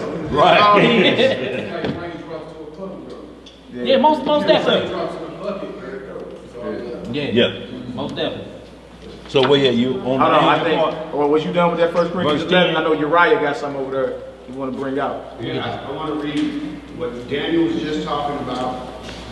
And what's your name, boy? Okay. Well, there. Ariel? Yaqui. Oh, okay. Here it is. 1 Corinthians chapter 8 is just put back 2 chapters. We'll read 1 through 7. It says, now it's touching. No, we don't want to lose this angel part yet, because I know that's still on some mind. But go ahead, bro. This even goes back Yeah. Just the first 6 or 7. So, who knows the answers to this? It says, now it's touching things offered unto idols. We know that we all have knowledge. Knowledge puffeth up, but charity edifieth. And if any man think that he knoweth anything, he knoweth nothing. Right. Yet as he ought to know. That's right. But if any man love God, the same is known of him. As concerning therefore the eating of those things that are offered unto in sacrifice unto idols, we know that an idol is nothing in the world, and there is none other God but one. Right. For though there be that are called gods, were in heaven or in earth, as there be gods many and lords many. But to us there is but one God, the Father, of whom are all things, and we in him, and one Lord Jesus Christ, by whom are all things, and we by him. See, we covered all that in that where was we at earlier when we talked that Ephesians. Right. Okay? But verse 7 says, howbeit there is not in every man that knowledge. For some be conscious of an idol, of the idol unto this hour even, as a thing offered unto an idol, and their conscience being weak is defiled. So not every man hath this knowledge. This is what is given, like the mystery is being revealed to you, that this is the truth. This is the truth. Right up here, us today, right here in this basement, what we are studying, we know is the truth. That is the and just say how big not every man hath this knowledge. You know, so it's only men. Just like when the Messiah was talking to the disciples, and like Daniel said earlier, y'all don't understand this either. It's given to you. Right. To understand. Right. And that's just what we got. Not everybody, we know when we try to talk to people about the truth, they don't want to get it, they ain't gonna get it, or however. But the fact that it is not every man has this. Unless they become a believer. See, Right. So we don't want to get in the practice of telling them, no, you ain't gonna never understand. No, you ain't gonna get it. See, this ain't for you. See, you have to give them a reason why it ain't for you. You have to at least add because you're ungodly. Right. You don't believe in law, statute of God. You said I'm an atheist. I don't believe in any God. I don't believe there's no God. I don't believe none of that. I believe this. So you at least have to add that on. You just can't say it ain't for you to understand. See, you just don't know. See, or they'll say, I ain't supposed to know.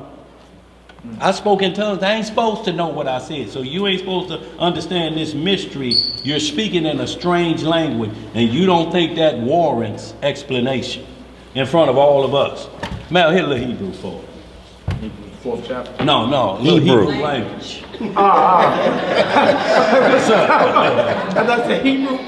Yeah. Bereshit bara Elohim et hashemayim wa et haaretz. What did he say? I know some of y'all know. What did he say? I'm talking about the ones. What did he say, Sister Boy? He said too fast. Say it slower, man. Say it a little slower. Say it a little slower. She said she'll understand if you say it slower. Bereshit bara Elohim et hashemayim wa et haaretz. First 5 books of the law. No, Bereshit. Yeah, Bereshit is in the beginning. Bara created. Elohim, God. Y-N, Eretz, earth. So Bereshit bara Elohim. Bereshit bara Elohim. Then he said et. Et is basically the mystical meaning of Christ. That's et, left and tied. So in the beginning, God created the heavens and the earth. That's what he said. Genesis 1:1. In the beginning, God created the heavens and the earth. Now they speak in tongues at the Pentecostal church. Now if you ask them, what did they just say? They'll say, I ain't supposed to know. And the preacher will agree with them. So all you get is to pass along, he spoke in tongues. He spoke in tongues. What did he say? What happened? I don't know. And you ask them, what did you say? Hell, I don't know. I just did it. Right. But there's no edification. See, why I had them do that? Even though we call ourselves Hebrew, we're dominated by the English language. That's right. So when he speaks Hebrew, what language did he explain it in? English. In the English language that we all explain. So when you hear that Hebrew again, you're like, oh, I know what that means in Hebrew. Just like we have him go to the concordance to explain certain words. The Hebrew word for mysteries is this. So you're knowing both sides. So we're giving you both sides because you're claiming a culture. You at least have to understand it from your cultural perspective. When you explain things first from spiritual, because it deals with all mankind. Most High don't care who you are, because he put down Sodom and Gomorrah before Israelites were established, didn't he? He killed Cain. Well, Cain's whole line was put to death because, and that was that was before the flood, wasn't it? So his righteousness and his spirit, his law supersedes anything that we'll try to put first. Like in Psalm 138, my word is above all my names. This is what we always give those holy name rollers when they say, you got to say it Yeshaya. You got to say Yoshua. You got to say it this way. We point to that and say, what is his word that's above all these names you're giving out right here? What is it? It's his law, statutes, and judgments. He was the walking law of his Father to show us how to walk in pure righteousness. If you want to be in the kingdom, this how you got to walk. This the real what would Jesus do. That's right. If you looking at some other way, you're inviting it, and it's cherubims at the gate. You ain't getting in there with that thought process. You got to get out of that and think that you can take this bad behavior in that kingdom. Cherubims with a flaming sword at that was. Adam was thrown out that kingdom, and he was formed supernatural. That's right. What we call preternatural. He was of the earth substance and a supernatural being. Yeah. He was called preternatural. That's where we become, when one of the gifts of the Spirit bestow us, we become supernatural. I mean, preternatural. Yeah. Now, supernatural coming when we put off this corruptible flesh. Mm-hmm. And this body can't die no more. This flesh never gets old. It smells like that baby's all the time. Yeah. It's like when you hear about, I'm gonna say this, I'll move on, the streets of gold, transparent as glass. Do y'all trying to put in y'all minds gold that you can look through? But the script point always to children. It's like when you look at this baby eyes, they're so white. You say they're so white, they're so clear. But are they clear? Can you see through them technically? But what you're saying is, I don't see no harm in there. That's right. I don't see no stains in there. I don't see none of what I was sneaking off to do last night in there. And those eyes are clear. You can see through them, and that's why he always turned toward them. Unless you accept the kingdom like this, clear-eyed, with no stains on it, you can't enter in. But we'll try to drag a whole bag of that old stuff in the kingdom, like we're a hobo with that on our side, waiting for your turn to get into the kingdom. You ain't bringing that in here. Just like they stop you at the stadium, you got a whole bag of your foods, your own beer and stuff. They like, you can't bring that in here. Right. So move on, bro. Yeah. You say your own beer. Everything. Your chips. What? Where we at, man? Did you finish that? In 1 Corinthians 11. But about these angels, y'all, this is a key point. Even though everybody understands the covering part, it's still that angel part that drives them crazy, because it said, because of this concept, because of this event, this is why things are structured the way they are. So it's going back before what we know as planet Earth. Something happened before these. And that's the mystery we have to come to understand, because that's the spot we going back to. See, like the wife was always talking about Mars, and we seen it look like civilization there, or it may be water there to sustain life. They're talking about somewhere else of a distant place. And they're getting it like out of here. They want to escape a kingdom that they can't bring that bag in. See, Mars, they could bring their bag in. You may not be there because you don't have money gained off of slave wages or nothing like that. You can't be up in there. You can't. Football players gonna be up in. Owners with money they done made off the backs of slaves. That kingdom is for them, where they bring that bad baggage in there, because they know they can't get in on this one unless they change their mind and accept being a servant. So now you'll be in the field. And who you once looked at as the slave, now you got to look at him now as the owner, because he's going to turn around. Go ahead, brother. I'm in the book of Enoch. I'm going to start at chapter 6, verse 1. This is about the angels that was brought up in 1 Corinthians 11? Yeah. All right, we in the book of Enoch, chapter 6, verse 1. And it came to pass, when the children of man had multiplied, in those days were born unto them beautiful and comely daughters. And the angels, the children of the heaven, saw and lusted after them. What they do? Saw and lusted after them. Right. And said to one another, come, let us choose us wives from among the children of man, and beget us children. And Samajah, who is their leader, said unto them, I fear ye will not indeed agree to do this deed, and I alone shall have to pay the penalty for a great sin. And they all answered and said, let us all swear an oath and bind ourselves by mutual imprecations, not to abandon this plan, but to do this thing. Then swore they all together and bound themselves by mutual imprecations upon it. And they were all in 200 who descended in those days of Mount Jerry, and summoned on Mount Haran, and called it Mount Haran, because they had sworn and bound themselves by mutual imprecations upon it. And these are the names of their leaders. Is that you said Mount Haran? No, Mount Hermon. Mount Hermon. Hermon, my bad. Not Haran, Hermon. Right. My bad. Not trip up now. I tell you. On the base of Mount Hermon to this day, they got a UN base. There's a United Nations base at Mount Hermon. Mount Hermon is still over in Israel today.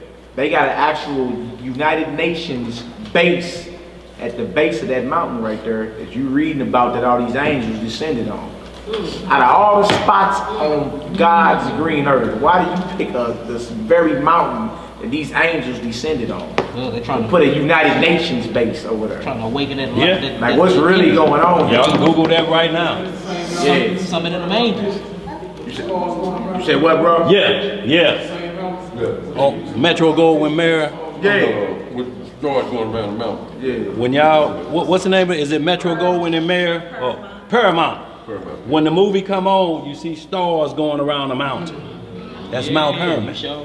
Those are the fallen angels going around the mountain, or who can pass that mountain. And the UN, or the base headquarters, or probably the spot that the Antichrist gonna be introduced from. Mount Hermon. Mount Hermon. When y'all get a chance, y'all Google that. You like United Nations or powers that be have a base at the base of Mount Hermon. You feel me? Now he just read about Mount Hermon and heard what over 200 angels descended and decided to bring knowledge from the heavens to destroy mankind. Right. You feel me? Like, And they made an oath. Yeah, and made an oath. So what is it they know that you don't know? Like why they ain't Mount Kilimanjaro or something? Right. Why they ain't Mount Rushmore? They're trying Like why are you at that mountain right to there? contact them fallen angels. Right. So y'all ain't no coincidence. Everything is right before our face. Just why the script say is without excuse. Yeah. You've been seeing Paramount for 100 years, but it's been a mystery to you. Now that ain't a mystery no more, y'all. Yep, the Right? stars come crashing out the heavens. So when you see it again, before a movie started and it's produced by Paramount and you see them, you like, that's Mount Hermon and the fallen angels, those 200 angels that the book of Enoch, Genesis 6 speak about, Jasher chapter 1. All of that speak about what I'm watching right here. So now you watch the movie differently. So you just can't be entertained all the time and it was a good movie and you have no understanding because you just like you was at church then. Boy, that man sure preached today. What did he preach about? I don't even know, you know, but he preached, I'm telling you. And then when sister such and such came and sung, you done got away with what he preached. You said, I don't know. It was good, but I can't recall it. Would you eat something you don't know what it was? But you dwelt with a spirit and can't even recall it. Right. That was good. That was out. What is that? And you were hypnotized. Hypnosis. But the mystery of that'll be revealed. Well, that was chitlins over cabbage. With some Greek seasoning. What would you say? You don't need to remember that. With some Greek seasoning. Hey man. You got to be careful of what you take in. See, Eve ate both ways. Knowledge to take in understanding, and then ate south of the belly button. Both her lips. Because they are described as the same thing. A woman have 2 mouths for the children's sake. They in here? Yeah. So you have to understand what eating took place in the garden. And Proverbs 30 and 20 will help you out with that. So mark that down so you'll understand the other side of the eating when disobedience happened. Because this is what the angels had to get done. They had to corrupt what Adam was trying to do to get the perfect will of the Most High on planet Earth and everybody, like what the kingdom is supposed to be, like everybody want to get to, right? He got in there and corrupted that. And this is what Corinthians is trying to tell you, 11. If you don't listen to the husband that has power and protection over you, he's the glory of the Lord in that order, then there's an angel that's coming to be your husband. And he's gonna whisper in your, don't listen to that nigga. Wow. So the head covering is symbolic for what? A spiritual covering. A spiritual head over you, or marriage head over you. Yeah, that's in the next chapter. I'm going to read it now. Yeah. Go ahead, bro. All right, chapter 7. I'm speed it up real quick. It says, and all the others together with them took unto themselves wives, and each chose for himself one, and they began to go in unto them, and to defile themselves with them. And they taught them charms and enchantments, and the cutting of roots, and they made them acquainted with plants, and they became pregnant. And they bare great giants, whose height was 3,000 ells, who consumed all the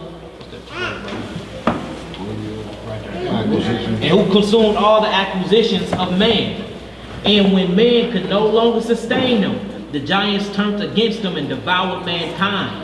And they began to sin against the birds, and against the beasts, the reptiles, and the fish, to devour one another's flesh and drink the blood. The earth was laid accusation against the lawless ones. So y'all see what caused the flood of Noah It's the same thing that caused the battle in the heavens when we read Revelation 12th chapter. And there was a war in heaven. Y'all think that started after the Garden of Eden? Way before. Way before. So y'all, we have to put things in its perspective to understand the spiritual part of it. Because I saw New Jerusalem descending down from heaven down to earth. Moses built the Ark of the Covenant as the way the one built in there. I'm going to show you the blueprint. King Solomon, this is the blueprint of the temple up there. So everything, you're getting a mirror image blueprint of it on earth, and we get to look at it to give us hope in different things that it is. There's another realm we're going to go to that we don't have to worry about dying. We don't have to worry about this pain we're experiencing now. You ain't got to worry about more month than money. You make this much and your bills are this much every month. Ain't no sweating from your brow. There's more month than money. Something is going to have to be, either the money has to adjust up or that month has to back off. And that may mean sacrifice. No more fast food, y'all. We got to get caught up. That means going to be LOs 3-4 times a week. Leftovers.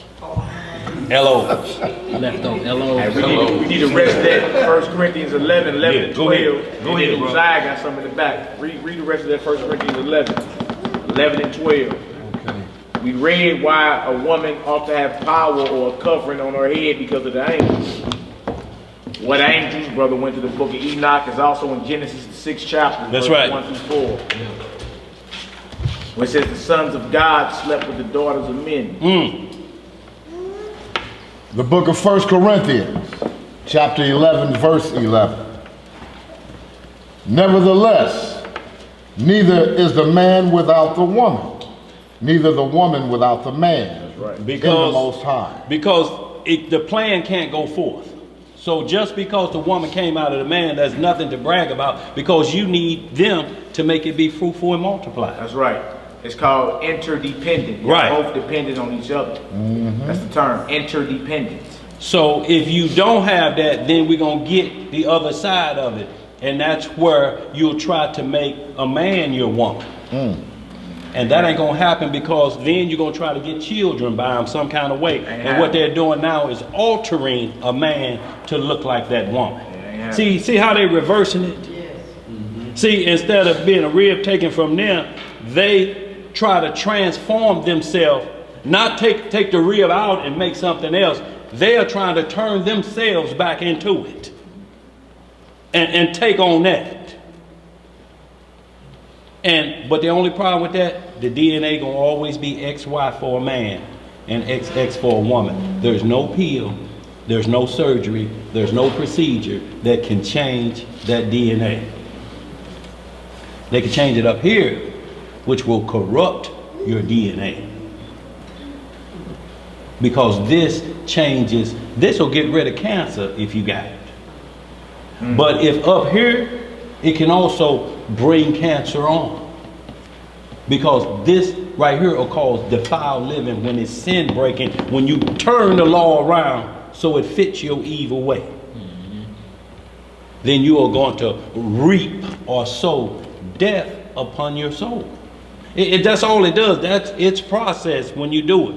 But it just feels so good right now. It's the same way. Eat them chitlins over cabbage. They may taste good now, but later your head gonna be swimming. And there'll be some catfish feeding. Because you're going to the toilet. Catfish feeding. And look what, just tell you something. People say that all the time, I'm going to feed the catfish, and they eat pork. But yet they'll show you a red lobster. Boy, we went there, boy. I'm telling you, I had me 2 of them feed the catfish specials. And you think about that. You're saying I'm eating the results of toilet waste. And bragging about it. Yeah, we went to Red Lobster, and boy, I had a lobster this so big, and butter was dripping off of it. Full of poop. And you know what it's full of? Full of. You know what chitlins full of? But yet we to the point that we've turned the law around We actually will hide them so can't nobody else get them, which may be a good thing. You gonna have this meal. But you're hiding them because you're saying it ain't enough for everybody. It's good that you're hiding them, but just think about that. You know, you would never hide a piece of lamb like that. You basically turn your nose at lamb, goat. I don't know about all that. Now, don't I hear it taste kind of... Tastes gamey. What does this taste like? Because I can smell what it tastes like from the curd when I got out the car. Let's move on, yeah. Verse 12. For as the woman is of the man, even so is the man also by the woman. But all things of Yah. See, because a man can't produce an offspring or another of himself unless he's got a woman. That's right. So, y'all, it's very important that you understand that. That's why I'm saying you of one flesh. To make another flesh, y'all got to be one. And both y'all got to work the plan like it's supposed to be. Everybody understanding their role. Everybody in their lane. You understand that this is a weaker vessel. She couldn't take the punches you talked about, how you used to box. That's right. She's the weaker vessel. And you have to deal with them according to knowledge as a weaker vessel. You got your whole instruction manual of how to deal with this situation.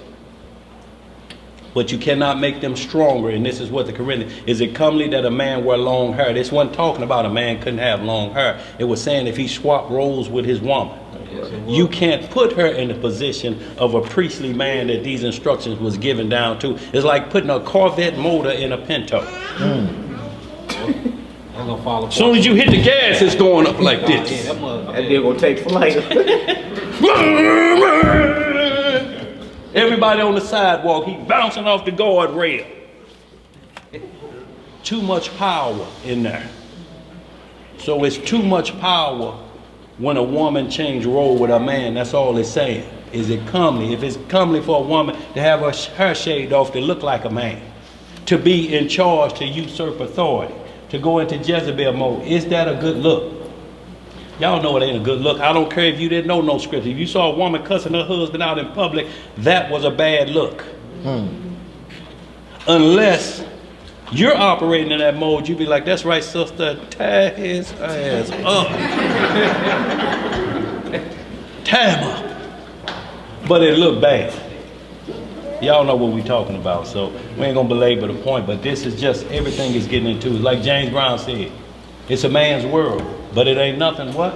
Without a woman. So we hear it consistently, what these scriptures are saying. Been had that song for how long? Forever. Yeah, let's go. Are we done with that 1 Corinthians 11? Yes, sir. We need the next chapter over, chapter 12, about the members of Christ's body being the church. That's right. Not as many diverse members, just like in your regular body. Where you starting at, bro? 4 through 12. No, we pretty much done with the garden, right? Yeah. Situation, but if you will, just give them that. Just read that so we understand that the Garden of Eden was y'all, this is just what you saying, sister? Is it also yet shameful for a male to disrespect a woman to like their will or To disrespect him? Well, you're disrespecting yourself. See, if, like, I don't want to say that certain things can't happen, but what have happened, it can't disrespect you. See, you can't talk about your woman and then 2 weeks later you back together with them publicly. Oh, I see you with that old no good skank garden tool. What's up, dog? I see you got out again. Right. See, because, you mad at that point and you tell everything, and then later on, the other side of midnight come and some slow Isley brothers playing. Now you done made a new covenant. But now you still got to go out public and you see me and you're, oh, dang, I told him about how I felt about him. Why I do that? And she looked at me, why you do that? Because that's what happens when a man don't cut himself. Satan gets you to cut yourself asunder the wrong way. Because if it ain't working, it ain't like both you can sit down and say, we're going to kill each other. Now, you don't cook grits. And I've been seeing you cooking grits. We ain't gonna have none of that Al Green up in here, is we? And she say, you know, I keep waking up like I'm choking, and you be woke too. You can't do that every night. Seeing who gonna be successful in the mission to cut this asunder. Yeah. Just say, y'all, we can't do this no more. And we got to pray, and if that means we stay single the rest of our life, that's what we do. But you can't jump right back in that same frying pan down the road, men or women, because it's gonna be the same results, y'all. Go ahead, bro. But no, yeah. Now this is what I just wanted y'all to understand about the Garden of Eden. It was created before the world, before planet Earth was set in form. So just like the Messiah, when he said, I saw New Jerusalem, it's the same thing. I'm going back to prepare a place for you. I'm going to get it ready to bring it back to earth. So this is what happened with Adam and Eve. Go ahead, whatever. 2nd Ezra 3, verse 4 through 6. Yeah. The book of 2nd Ezra, the Apocrypha, chapter 3, verse 4. Y'all make sure y'all write this down. Second, I got it up on the board too, y'all. Yeah. Well, I ain't got it pulled up, but I got it typed down. 2nd Ezra 3, 4 through 6. Out the Apocrypha.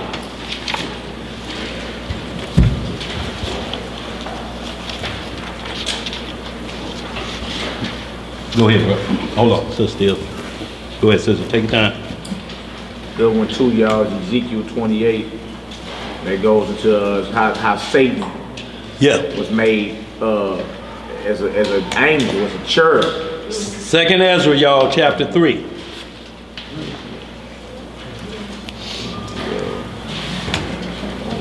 Esdras, E-S-D-R-A-S. Second one, chapter 3. Right. I'm just gonna read 4 through 6. Okay, go ahead, bro. The book of 2nd Ezra, chapter 3, verse 4. O Yah, who bears rule, thou spakest at the beginning, when thou didst plant the earth. What'd he do? Plant the earth. And that thyself alone, and commanded the people. And gave us a body unto Adam. And gave us a what? A body unto Adam. Yeah.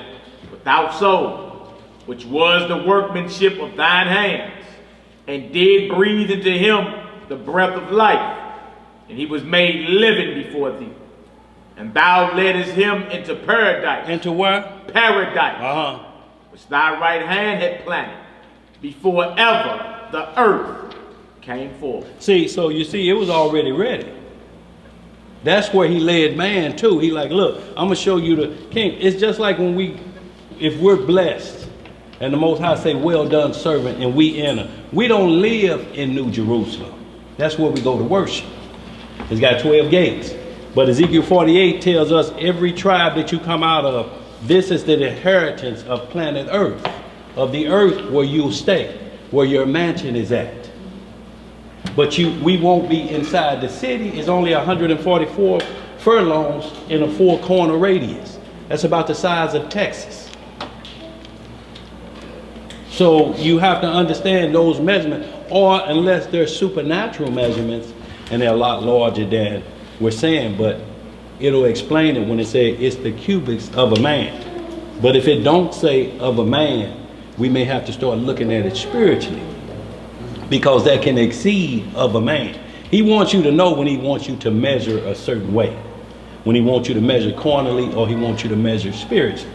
But if it say 144 furlongs, the cubics of a man, that's from the tip of from the elbow to the tip of one finger, generally about 16 to 18 inches. Unless you 6 foot or 7 foot tall, then there's going to be a difference. But it's in that range of how they would measure a cubic. Like the ark, so many cubics this way and that way. It was measured from one of these to here. That's how they measure. So when you're seeing that, you're seeing this, but Just like the Messiah went back, he said, I'm going to repair the damage that Satan them did and Adam them did when we had to throw them out. I got to go back and get it back like it was when it was presented to Adam and Eve. You know, so that's what the Messiah is doing now. He's preparing that kingdom for us and the many mansions for the servants who worthy to receive one. That's yours up there. Here the deed. No house payment. No warranties for appliances. None of that. It just say yours. And mansions around here, y'all, start at 20 rooms. That's just here in the city. That's what they consider the mansion. 20 rooms. And he said, my Father's house is many. So that's more than, that's the majority when you use the word many. So the majority of the kingdom is loaded with mansions. We ain't gonna be huddled up like they try to make you think the kingdoms are today. Just a village with little small huts you built and a Home Depot fence around it. That's not the kingdom. That's compound living. Go ahead, bro. We done with that? You finished with that, Matt? Yeah, that was it. So all I wanted to show y'all was just the Garden of Eden was already prepared and it came down. He planted, Eden is the world. He planted a garden eastward in Eden. Like Jerusalem is northeast, what you would consider Africa. So when white folks tell you, why don't you go back to Africa? Say, how about northeast? Would that please you? I'll take a ticket to that. What? Because that's what Jerusalem is, northeast Africa. So when they say go back, how about northeast Africa? Let their wheels spin and try to figure out where that's at. It's gonna change everything. You ain't got to be arguing. Hey, you go back there. We built this country. That's where you're gonna get into. Okay, send me back from where I come from. If you're gonna send me to that part of the world, how about a ticket there? Y'all got tickets for that. Change the whole mood. Let's move on, y'all. Yeah, we just one chapter over. Then we gotta hit that Colossians and then the marriage of the Lamb. Yeah. Just show the connection real quick. So one chapter over, chapter 12, start around verse 4, my brother. 1 Corinthians 12. Yeah. That's 1 Corinthians? 1 Corinthians 12, my brother. Yes, sir. Verses 4 through 12. Yeah. And we said we are members of his body. That's Ephesians 5 and 30. We are members of his body. We read Ephesians 1 where his body is symbolic for the church. Body of believers. Are we members of his body? All right, so 1 Corinthians 12 is up here on the board. You see that 12, 4 through 31. We may not read all of it, but you know, let's just get into it. 1 Corinthians chapter 12, verse 4. Now there are diversities of gifts, but the same Spirit. And there are differences of administrations, but the same Lord. Y'all see that? Diversity of gifts. Everybody don't have the same gift, right? But it's the same Spirit.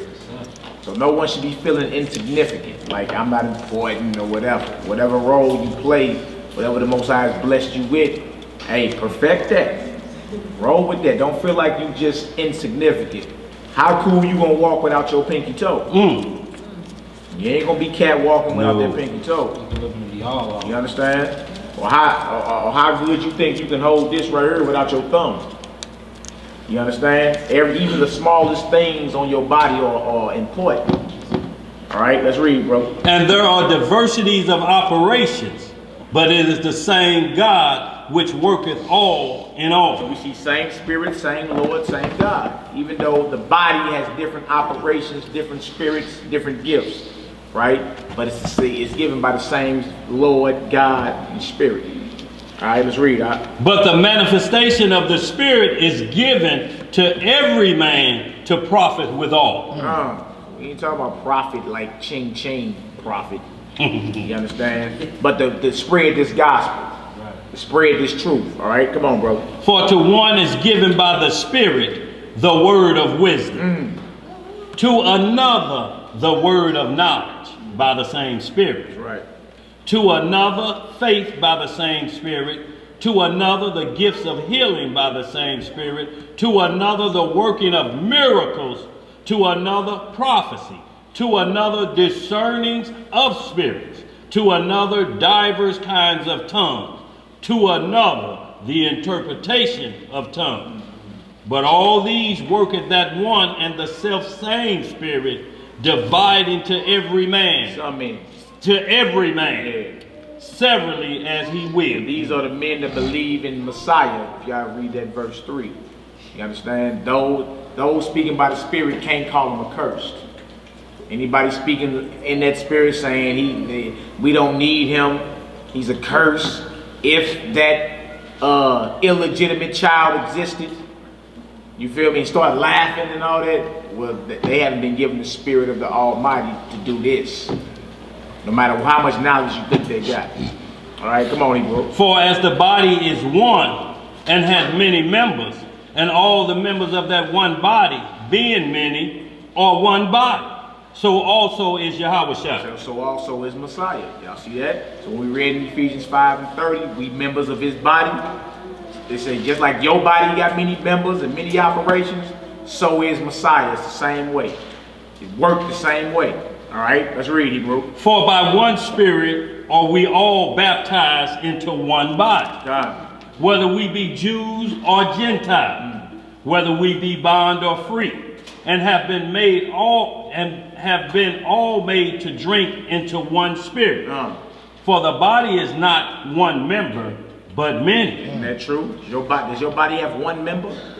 Or many members make up your body? All right? Same with those that believe in Messiah. All right? And that's more than a notion. We ain't talking about somebody that say, yeah, I believe. You understand? The true faith and true belief is in the Bible. It's not based off some figment of some Negro or heathen's imagination. It's in the scripture. You understand? And you'll know even a believing Gentile, you know if they believe. You feel me? They won't be around here pompous and, you understand, still in that clan spirit or none of that.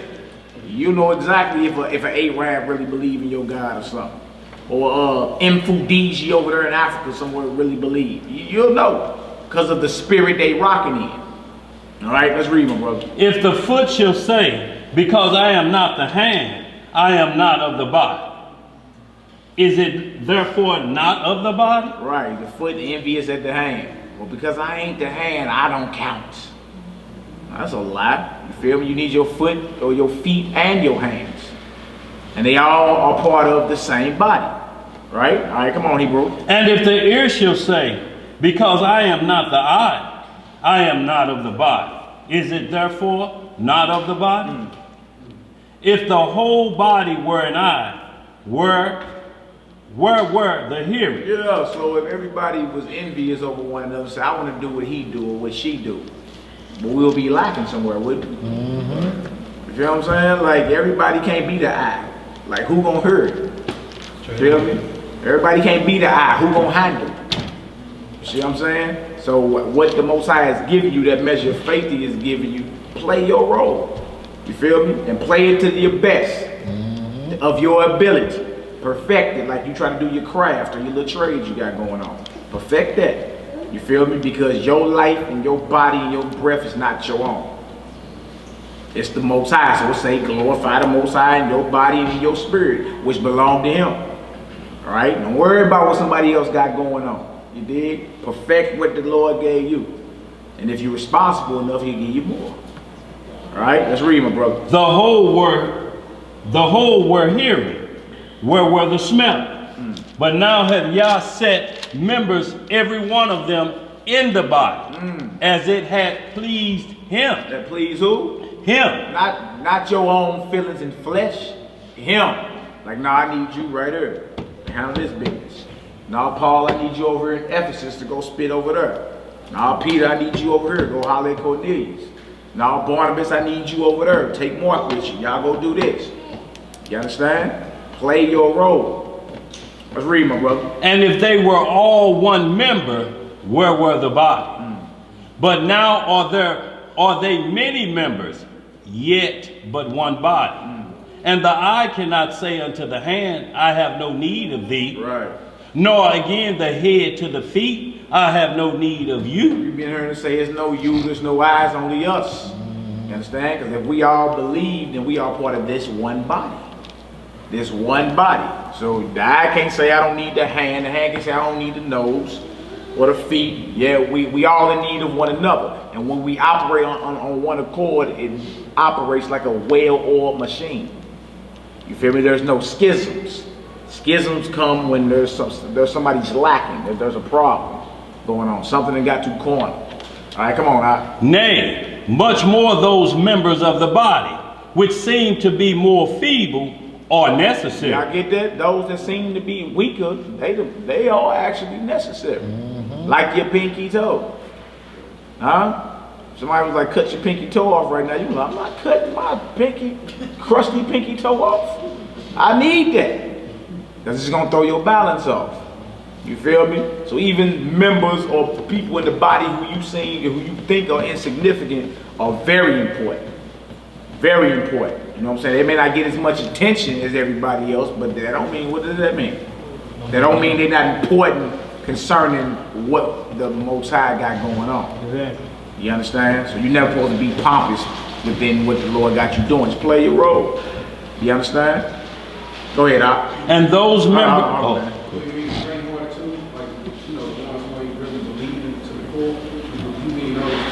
He said those that seem to be feeble. Somebody that's faint-hearted is somebody that's doubting. Yeah, and that's what the scripture, where it say, woe unto them, and in Revelation 21, it go into those that are not getting in. And the fearful are the first ones. Right.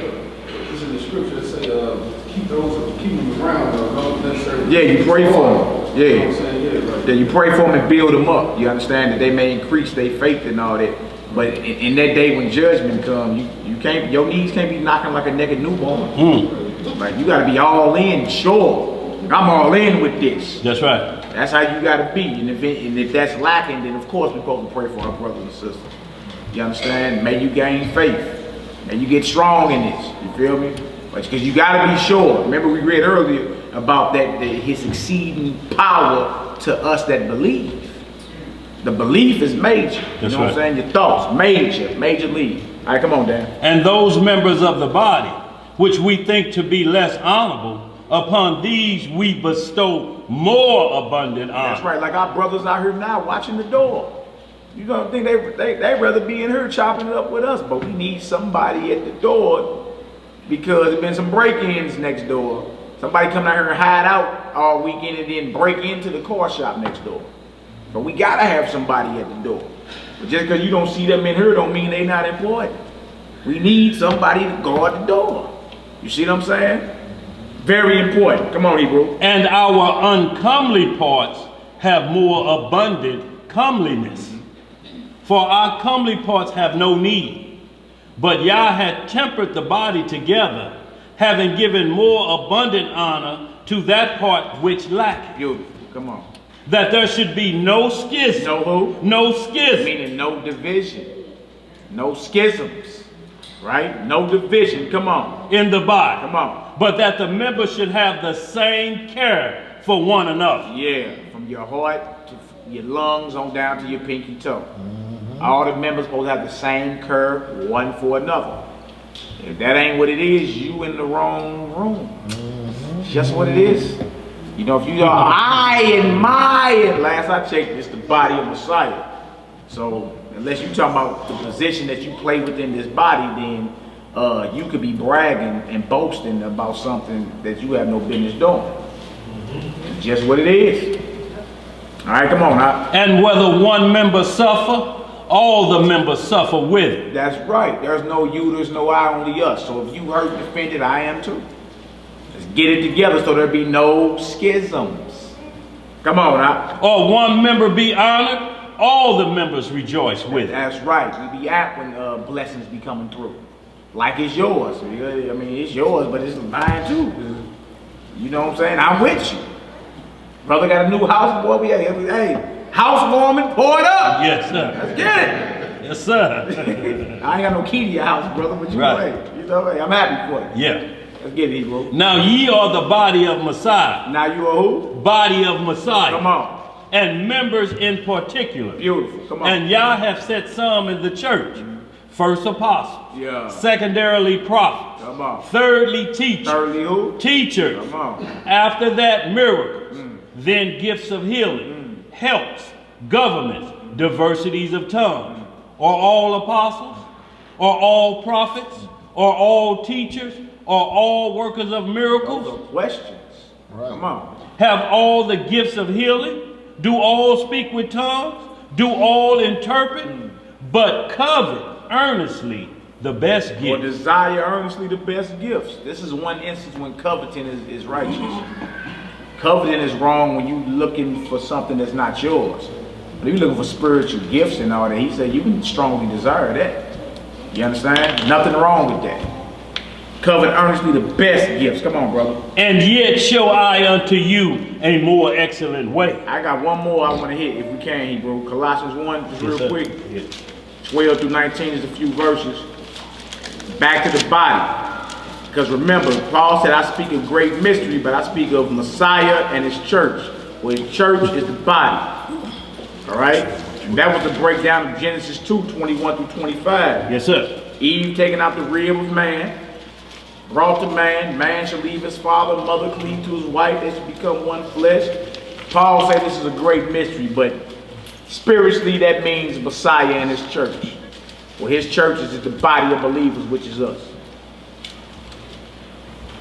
How about we being subject to our head and not be entertaining bad fruit off the wrong tree? You dig? It is what it is. Colossians 1 is up on the board, 12 through 19. Colossians chapter 1, verse 12. Yes, sir. Giving thanks unto the Father, which had made us meet to be partakers of the inheritance of the saints in light. That's major right there. You got an inheritance with the saints of light. Got an incorruptible, undefiled inheritance coming. Come on, bro. Who hath delivered us from the power of darkness, and hath translated us into the kingdom of his dear Son. Oof. And Oof. what you saying, bro? I said not serving God. I ain't hearing you good. Express yourself. Not serving but the Son. Right, absolutely. Into the kingdom of his dear Son, in whom we have redemption through his blood, even the forgiveness of sins. Who is the image of the invisible God, Wow. the firstborn of every creature. For by him were all things created that are in the heaven and that are in the earth, visible and invisible. So now y'all walk down Genesis 1:26. Let us make man in our image. It lets you know the Father created his Son and then gave his Son orders to create everything you see. That's Genesis 1:26. And God said, let us make man in our image. So based off this second witness right here, we got the proof that Messiah was with his Father in the beginning. He's the firstborn of every creature. That's why he kept saying, give me back my glory I had with you before the world. It's John 17:6. That's right. What if I ascended back up to where I was? He asked his disciples that fell off. Y'all offended? What if I go back to where I was in the beginning? Before Abraham was, I am. They ready to stone me. Yeah. So it let that right there show you that Messiah actually created everything through the orders of his Father. Let us make man in our image. Who else was that? And what scripture you gonna use to prove it was somebody else? Mystery, right? And God said, and we taught them boys this non-messianic a couple years ago. That's right. They didn't get down to verse 26 where it say, let us. They didn't have an answer for it. We're like, who was God? I thought God was by himself. Who with God talking about something they created? They ain't on creation. Come on, brother. Whether they be thrones or dominions, Wow. or principalities, or powers, all things were created by him and for him. Wow. And he is before all things, and by him all things consist. Beautiful. And he is the head of the body. He is the head of who? The body. Head of the body. Come on. The church. The who? The church. Beautiful. Come on. Who is the beginning, the firstborn from the dead, that in all things he might have preeminence. For it pleased the Father that in him should all fullness dwell. And having made peace through the blood of his cross, by him to reconcile all things unto himself, By him, I say, whether they be things in earth or things in heaven. And you that were sometime alienated and enemies in your mind by wicked works, yet now hath he reconciled in the body of his flesh through death, to present you holy and unblameable and unreprovable in his sight. If ye continue in the faith, grounded and settled, and be not moved away from the hope of the gospel, which ye have heard, and which was preached to every creature which is under heaven, whereof I, Paul, am made a minister. That's it right there. Let's jump over to Revelation 19. Revelation 19, the marriage of the Lamb and his bride, his church. Revelation 19, 1 through 9. Messiah was at the beginning with his Father. That's There's right. many other scriptures too, let it be known. That he's the image of the invisible God. By him do all things consist. He was there at creation. You feel me? They be like, it sound like y'all talking, look, we talking what the Bible says. That's right. And there's even those that claim they believe in the New Testament, but won't give Christ his props. They won't deal with him on that level. They'd rather him be reduced to a man like us. That's right. You understand? And get mad at us because that ain't, no, we rock what the scriptures say. The scriptures say he divine. Scriptures say he was in the beginning. You understand? He was there at creation. Holds the title of God. You don't supersede his father, but he still, that's his family. That's what it is. Right? And that we will be called the sons of God as well. Made in his image and his likeness. So we don't water that down just because a whole bunch of Hebrews online saying, like, they'll never tell you that the Messiah was there at creation. Right. They'll never tell you that he holds the title of God and that he's divine and all powerful. They won't even go into it. They just say Joseph is his father. Right. And leave it at that. You understand?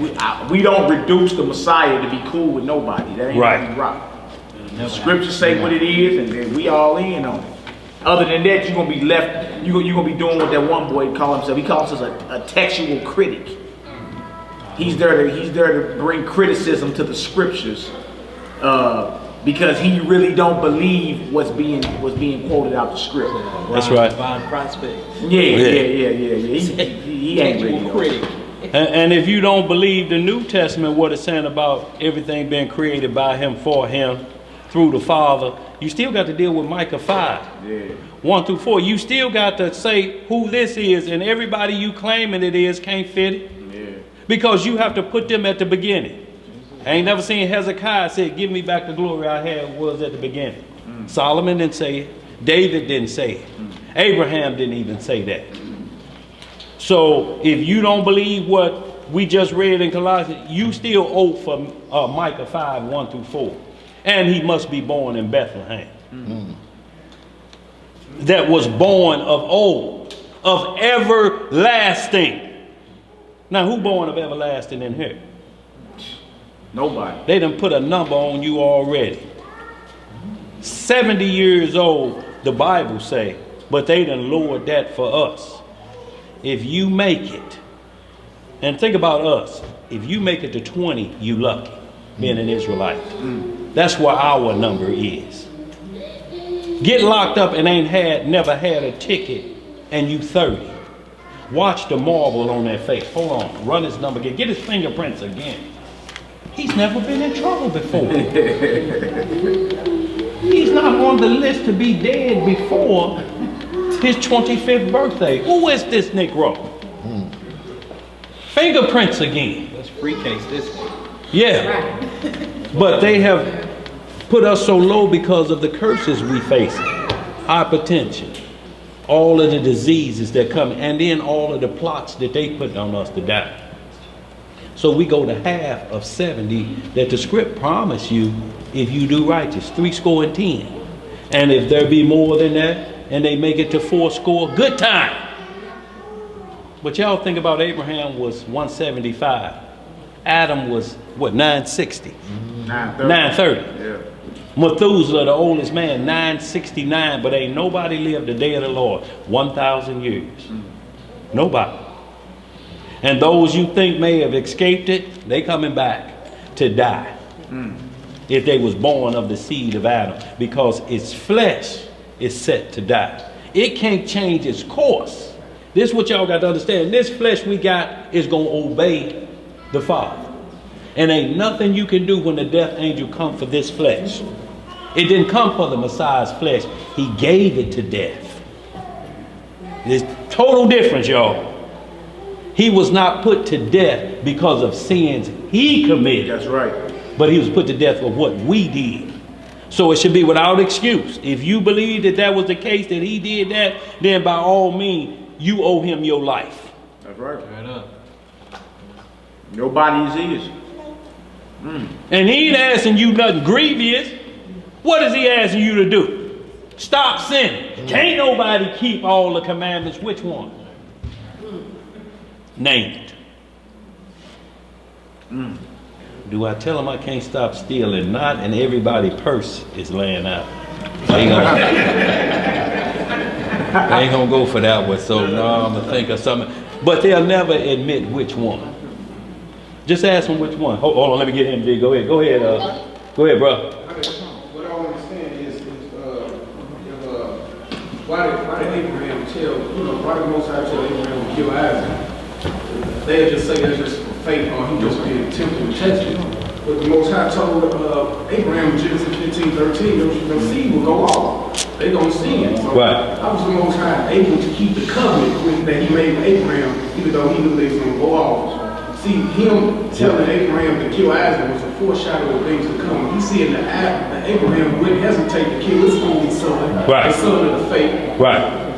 So he did the same thing for Abraham, see, Israel, which is us. He Right. sent his only begotten son into the world to die. The same way Abraham was willing to give up Isaac. Absolutely. And the main deal is Isaac was a sacrifice. He never said, and thou shalt have a son, and call his name Isaac. That wasn't until the promise was made. But before then, he just said, thou shalt have a son.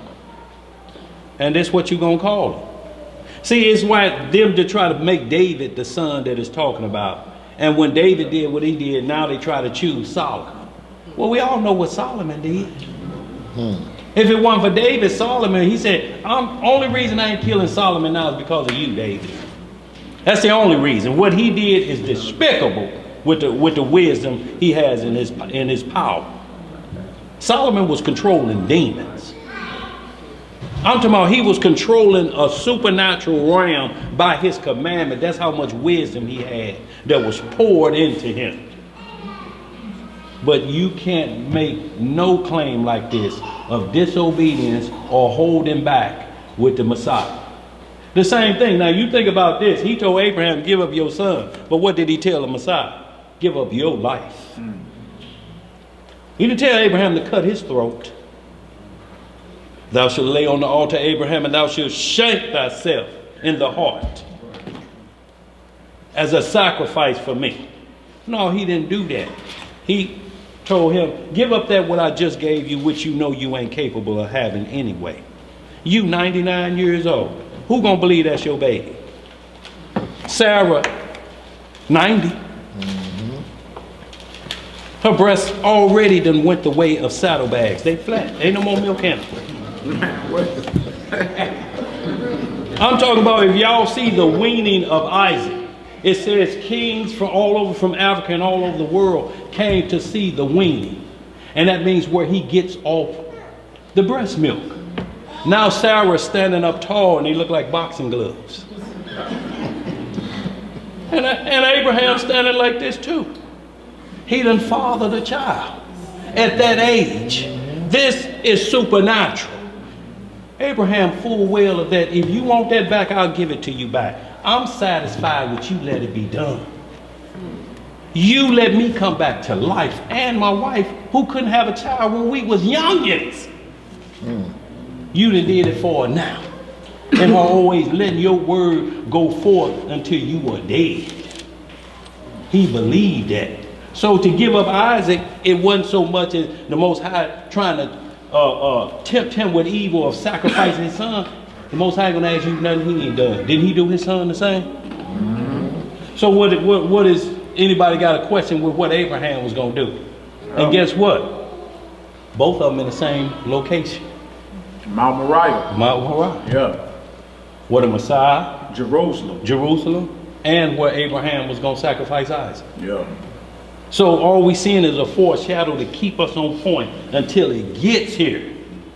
You may die before it gets here, but you got to keep that in your mindset. The workers of the New World Order, when they put their plan into motion, it was hundreds of years ago.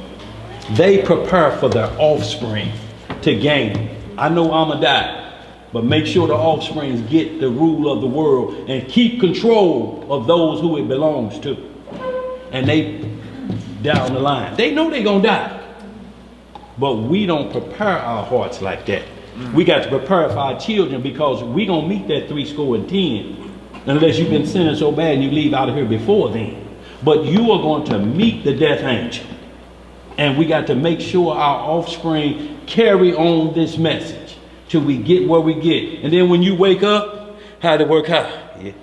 Your 4th grandson in the 5th generation on the 10th day of the month of Kadar.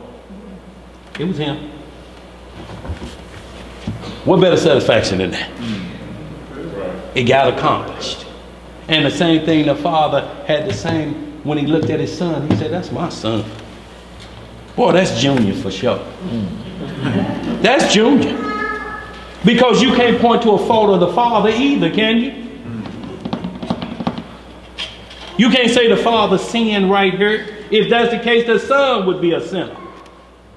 But you can't. But when you say Joseph is his biological father, you say he born with the same flesh that we got, so he prone to the same thing. That's a blemished lamb no matter how you slice it. Yeah. It ain't no, and it ain't in here. They have to make you think it's somewhere else. It ain't in here. It's clear.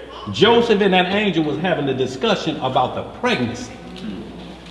And the discussion one, you know, I knew I was supposed to did better and had the public ceremony before I hit her. But just tell the Lord I'm sorry.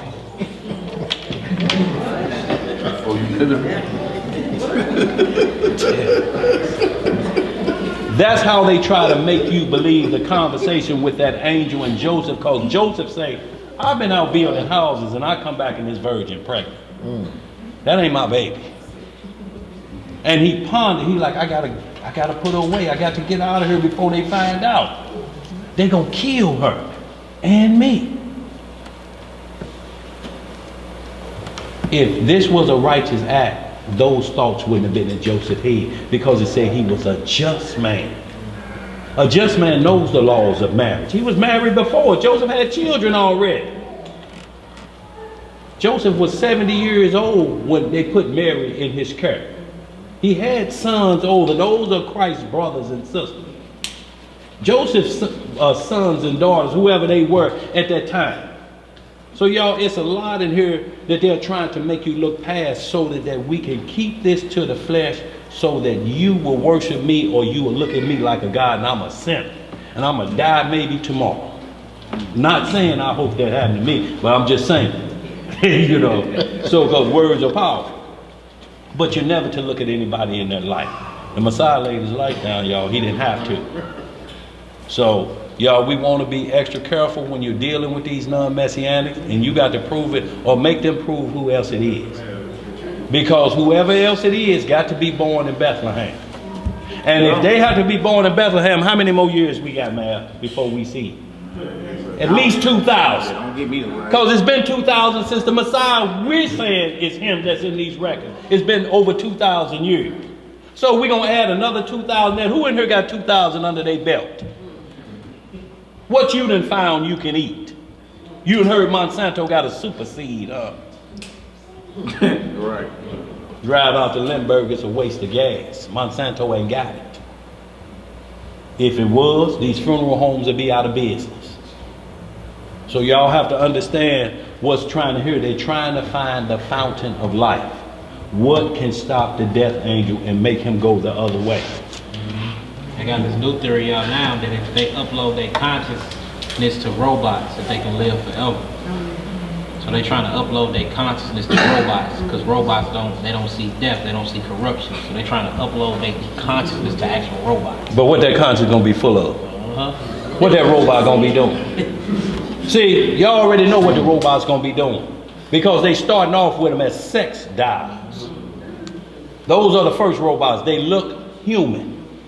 They feel human. They're warm as humans. That one robot got citizenship over in Yep. was that Saudi Arabia? Saudi Arabia. What's her name? Sophia? Sophia. Y'all get what I said, y'all? Yes. It's straight gaining self-awareness too. Yeah, This yeah. robot is gaining Getting smarter. self-awareness. Look, they showed you in that movies though, I, Robot with Yeah. Will Smith back in the day. Yeah, little robot crying and I got feelings. See, right now China is mass producing sex robots. Yeah. You can Google it right now, and they're saying now China just moved them in what's called mass production. They run a test model over in Australia, and what other place there? Germany. Over there, they're replacing the real prostitutes with robots. Now y'all think about this, humans have been put out of the oldest profession known to man. They out of work now. They in the unemployment line. Yeah, no, the only one that got self-aware right now is Sophia. They asked her who was she, and she said that she's mad because she's not a knowledge of self. So for her to even say she's not aware of self, letting you know she want to be aware. The last question they asked her was, they said, so what do you want out of this life? Because she met her creator, and she thanked him, called him her God and all that. And she was like, I just want to feel love. I want to feel fear. I want to feel emotion. Like what robot is saying that they want to, like she's aware that she's aware of herself because she's aware she don't feel these things that she wants to. That's letting you know that she's gaining consciousness. Programmed to do that. Yeah. Robot. Exactly. But it's not programmed to do that. She's actually gaining some type of conscience because she's now conscious that she's not conscious. That's deep. See, yeah, it seems crazy, y'all, but this is what it's leading to. You know, it's just like Revelation when they talk about the beast. It said it was, he ain't, and then he is again. But y'all seeing, all y'all have to do is these duplicate robots. The scientists have made a perfect image of themselves. So they'll make an image of Yaqui robot. He's driving down King's Highway, and they chasing him like the OJ chase. And I'm here too. And he's sitting right here. Oh man. And that Israelite is out of control. What's that movie, man? Surrogate. Surrogate doing that too, yeah. So when they bring back whoever the Antichrist would be, it's probably going to be a mix of machine and human. Android or something. Terminator. Just like the book of Daniel 2:43 say, they like iron and clay don't mix though. It's going to always have a fault. But they are going to try to mix human with robot. You know, however it is, but this thing going to stand up and it's going to be from old and it's going to recall all of the events of old. Like these reincarnation clowns we ask now that say they was David. I was King David. Describe Bathsheba to us. I ain't supposed to remember that. Well, how you remember you David? Right. So they can't answer those questions, but this thing is going to recall events. Because they're going to load it up with everything it needs to make you think. Because Satan is the imitator. He has to have a resurrection too. Of all his demons to mirror what the Messiah is going to do. That's why the Messiah is going to destroy that at his second coming. And all of those who see it say, damn, he got me. That wasn't it. That wasn't it. You knew it wasn't it because sin was still here. It's crazy. Murder was still going on. If that had been in the kingdom, all that would have stopped long ago. At least for 1,000 years starting out. It would have been no crimes in the earth. But because you so scared of the resurrection, you would choose to believe a lie. A robot sitting up there and you're saying, this is Jesus Christ, come back. That's who they're going to say it is. But it's going to be a robot, android, or whatever they got, because it says it's going to make the beast to talk and to move. Yeah. And And then they just put out a movie called Transcendence. Look Yeah. it up, y'all. Well, this man, he was a scientist and making nuclear war bombs and stuff for the governments. He actually uploaded his consciousness into the internet computer network. And he became a straight god. He was summoning stuff. He knew how to heal people and all kinds of things. But the whole time, it was his consciousness inside of the internet, man. Crazy. They showing y'all what's this coming down. That's right. They showing. It's called Transcendence. It's with Johnny Depp. Is that his name? Yeah. Johnny Depp. Yeah. Transcendence. But it's another movie, not to cut you off, it's called Ex Machina. Yeah. EXMACHINA. It's another AI movie, man, and this dude fell in love with this thing, man. They were talking back and forth, and they have, just like that, the one robot y'all said got the citizenship, the guy who was interviewing the robot said he forgot it was a robot he was interviewing because they were just conversing back and forth, and these things are able to think for themselves and actually learn stuff. Don't this think for y'all? When you get ready to Google, how do I, and it pops up, you be like, wait a minute. Y'all see what they doing? I didn't know that. I was thinking that. So going off what Dan's saying, what is they doing? They programming these computers to become conscious. Right. Why is it finishing your sentences before you done? Before you done with it? It's becoming one It's with becoming one with you. And your every thought. So when they make that model of you, and they program all of your information off of this, because this is what they come for, or your hard drive. They still trying to unlock the shooter of that church when it killed everybody to see what's on his what? Mind. They saying his mind is in his phone, but we can't unlock it. Facebook, what's on your mind? What's on your mind? So when they get your mind and program it in there, so that thing gonna do exactly what he do. It's gonna come down here, it's gonna drive down here while they got him locked up somewhere. It's gonna do everything what he's been doing off of here. But it cannot, because it does not have a soul.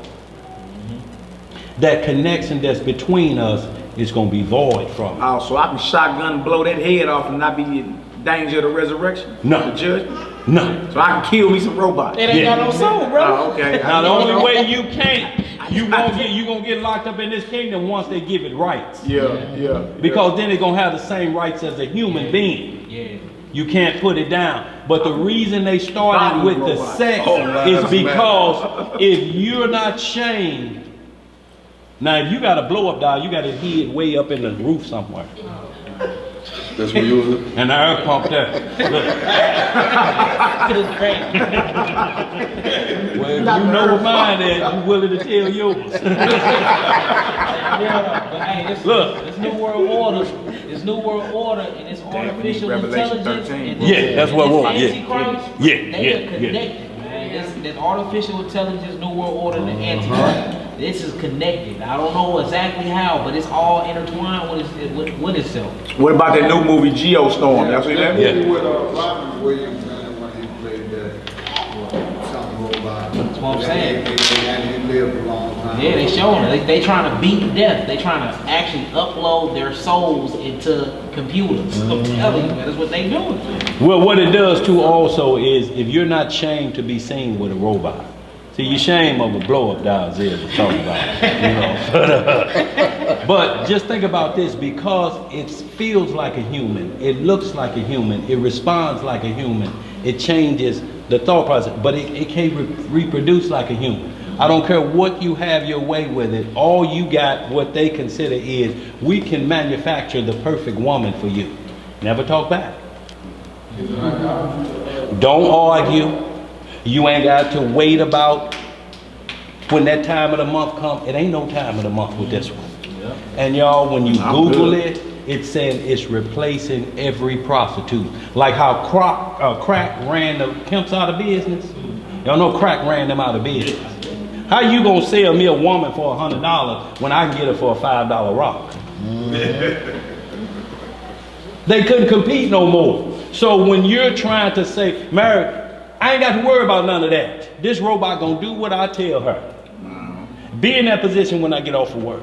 Yeah, Yes, you're not sir. dealing. You're not dealing with that robot. Is not made in the image of God. Right. You Feel me? So anybody think, well, technically, now don't even try to play the loophole game with that. Right. That's not the image of the Most High. So how are you trying to become one flesh with a robot? Yeah. You understand? That's nothing but masturbation. It's all evil. And we need that Genesis 13 though. Yes, sir. That's what we need. Hey, bro. Yeah, in this warfare, Ephesians 6, it says, gird up your loins with truth. Yeah. We always talking about that where the enemy strikes first. And you don't Yeah. That make that robot look like Serena Williams. No, boy. Feel me? Brothers be lusting after those tennis players. Somebody go trip. Right. Yeah. But look, a lot of them being simple because they got 30-day return policy, or whatever. They've been having their way with them What you bodies. say, Dan? They've been going back to the stores with boats knocked out. Boats knocked loose. They saying we have to put warranties on. They're trying them out, and what's been coming back is savagery all in the hip area. They like boats been knocked loose. Like you sent some back, this broke. They're saying they've been having to repair them. It ain't no I'm tired, I got a headache. None of that.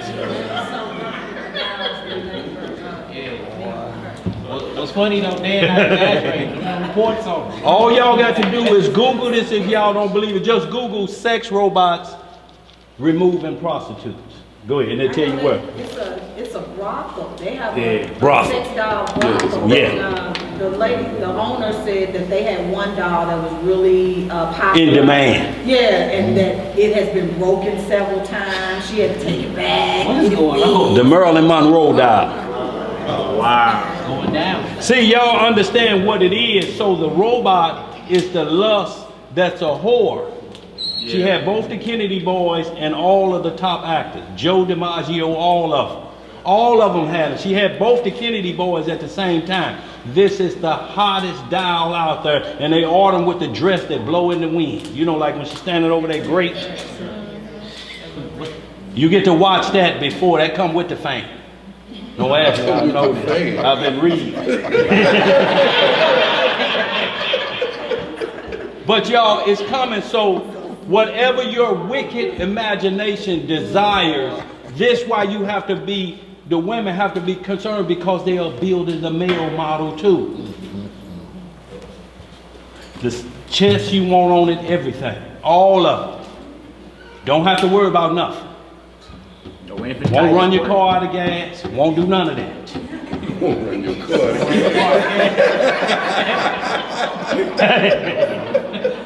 And look, you won't ever say you ain't on my lease because none of that. No arguments, no fight. Who this here for Harpo? None of that. Well, we go in, so y'all, let's finish on up, y'all. You got a couple more scripts you want to hit. Go ahead. One thing we have to remember, put these down, or shall I say? Shalom, y'all. Blessings. They also know how to access what we would have access to in mind. Well, I wouldn't say we or us. I would just say what they would have access in buying, you know, if it's a computer, then who has control of all the computers? And what way can they shut it down? Or what way can they make it do? Or what way can they make it tell? When they leave the house and they go do their thing and you think it's a real human, they're going to report back what you do. Well, they're basing everything, like I say, all the information about you comes from your phone to the computer hard drive. All right, the robot. That's you. This, if you can't wait to get up in the morning, you get on this before prayer. You got to see what somebody's saying on Facebook. We got Wi-Fi. They asked her a question. She said, "Let me look it up." Yeah. She said, they asked her a question. She said, "Let me look it up." Robot Let me linked go to Wi-Fi. online. And her eyes went to the back of her head, and she straight became an encyclopedia. Like, what? This is crazy stuff. Y'all got to understand that what they are preparing to do, like bro finna read that Revelation 13, so y'all understand what they're showing us, because it's without excuse. Y'all, we see this right before our face. Yes, sir. Yes, sir. For you to be with one flesh that you never have to worry about cutting off. It ain't no battery issues. None of this. And y'all, it's both for male and female. They just starting with the female. Y'all, and think about this. It ain't no coincidence that all these people are being busted out now. All the pedophiles and all this stuff is hitting the forefront. Yeah. Podesta and all them. Type of madness going on all in Hollywood, but all the pedophiles is being heard out. So they busting them out for a reason, not only just to lock most of them up, but to also promote the little boy dive. To set the stage, huh? So you don't have to keep messing with these little boys. We got a robot that can take the abuse. Oh, man. Won't say nothing. Won't say nothing. That's it. Hey, see, Will look around and say, may I have enough? but look, you see, it don't do nothing to change the wicked behavior. That's what we're talking about. And no accountability. It's just what you can continue on with your lust and your wickedness, right? But it can be with a robot now. That's crazy. You see, nothing to change up the wickedness that will get you thrown in the lake of fire. Deal with a robot. Well, you see it on wildlife. Well, look, it'll just be destroyed. That's going to be his judgment. But what we're talking about, if R. Kelly mind don't change, he going to have a whole stable of 12-year-old robot dogs. Yeah. If his mind don't change, he back in the news again. You probably got more freedom. Y'all have to understand they are basing this off your strong lust that the Messiah said, we are trapped in an adulterous and sinful generation, and that's your trial from the Lord. How do you get around that? He said, it ain't like this uncommon. The man who we know got around that and succeeded. Lot. That's right. Yep. What Lot got through is what we've been given the instructions for, to look for what's coming. If he did it, we can do it. You just got to get rid of that strong desire of the flesh. Straight up, straight up. Because transsexuals are out here, and them must not be working too well. Ain't the same thing, because they can't switch the DNA. So even though they get all of their particles cut off to look like a woman and implants up here, every now that DNA will jump out. You want some eggs? I mean, you want some eggs, baby? You ain't gonna be able to stop it. Hey man, it's crazy. Hey, lights out and somebody, oh, that's what I'm talking about.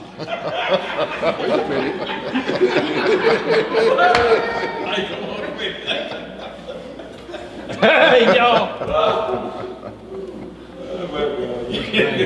And you still have to sneak with that, but what they're going to do is rush this in, and it's going to get licensed to be called a human being. Y'all doing it now. Y'all just want to know, Alexa, he talking about it take 15 to get on board in Domino's. How many it take? So who's become God now? You're asking a machine for advice. You see how low we fallen? We're asking a machine to prove what exists. Look, y'all, and think about that. We're actually doing what Satan did. We're actually now, the Creator is worshiping its creation.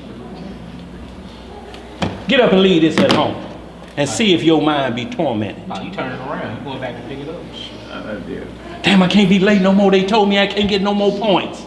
That shit, I ain't like that job, no way. But I'm going to get my phone, and when you get there, ain't nothing there. Ain't nothing on it. Not even a Facebook post. You You don't done even lost read your the rest job. of the day. Go ahead, man. Revelation 13. Y'all, we ain't got but a couple more, y'all. We're going to get out of here. We talking about these robots and all that. Y'all, and what we trying to, why we do these classes, because this stuff is hitting us right in the face. You're going to have a bunch of YouTube people out there saying they mean this, they mean that. But what they mean is what's already been prophesied. They're just trying to turn it a different way. Like Eve didn't give that credit to Adam about Cain. She said, I have gotten a man from the Lord. She didn't say from my Lord, because Satan tricked her into believing him. That's why you can be a fan of anything, you just can't be no fanatic. You can't have no pictures of male models all around and before you go to sleep. That's coming in your dreams.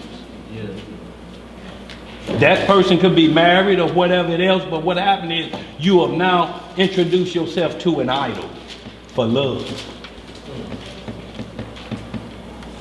And you can't wait to go to sleep where nobody else can see you do that stuff, but you can't sin in your sleep. It's forbidden. Go ahead, brother. We're going to move on. Go ahead. us now, our own people act worse than the heathen. Have it worse than them? They act worse than Oh, when we did, that's what got us thrown out of Jerusalem. Y'all, this why it ain't, and I'm going to say this, we're going to get to the Revelation 13. When we got through out of Jerusalem, everybody say, if you don't know the name, you can't be saved. It said we disrespected his name. We profaned his name when we was in Jerusalem. What was we calling him collectively as a group and messed up that got us thrown out? What name did we call him to call us to be in America? What name did we use? Did we use Jesus back then? I'm just speaking from those that say you have to say a name a certain way. His name is his laws, statutes, and judgment.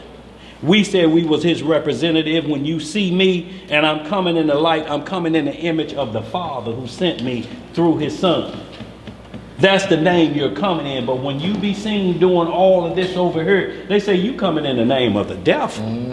That's your father. That's what he told the Pharisee. Your father's of the devil. If Moses was your daddy, Abraham was your daddy, like you claiming who you descended from, we wouldn't be having this discussion about commandments of men. Where you ever see a man sick and about to die, and because it's the Sabbath day, you saying if he make it through tomorrow, then we'll address it then.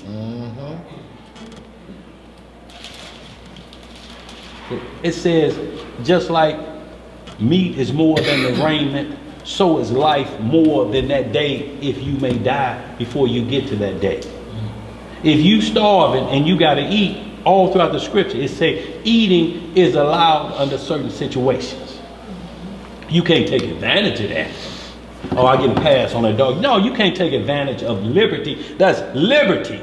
Next week, I got to make sure I got some food in the house so I don't have to do this again. Most High ain't going to keep giving me passes like this, that I keep doing it on purpose because I have liberty.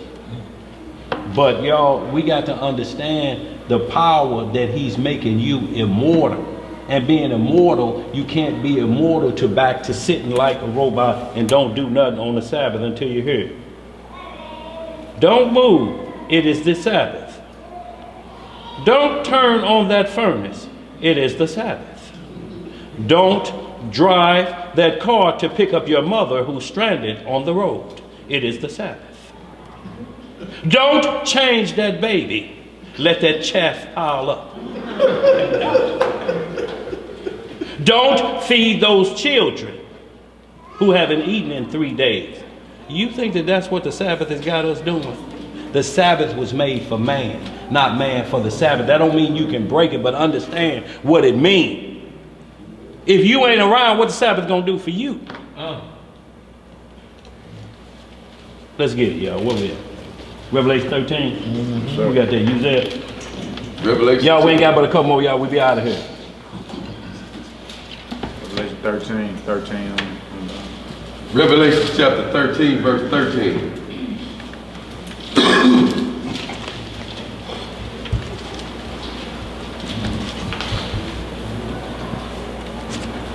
And he doeth great wonders, so that he maketh fire come down from heaven on earth in the sight of men, and deceiveth them that dwell on the earth by the means of those miracles which he had power to do in the sight of the beast, saying to them that dwell on the earth that they should make an image to the beast. Make a who? Make an image to the beast, which had the wound by a sword and did live.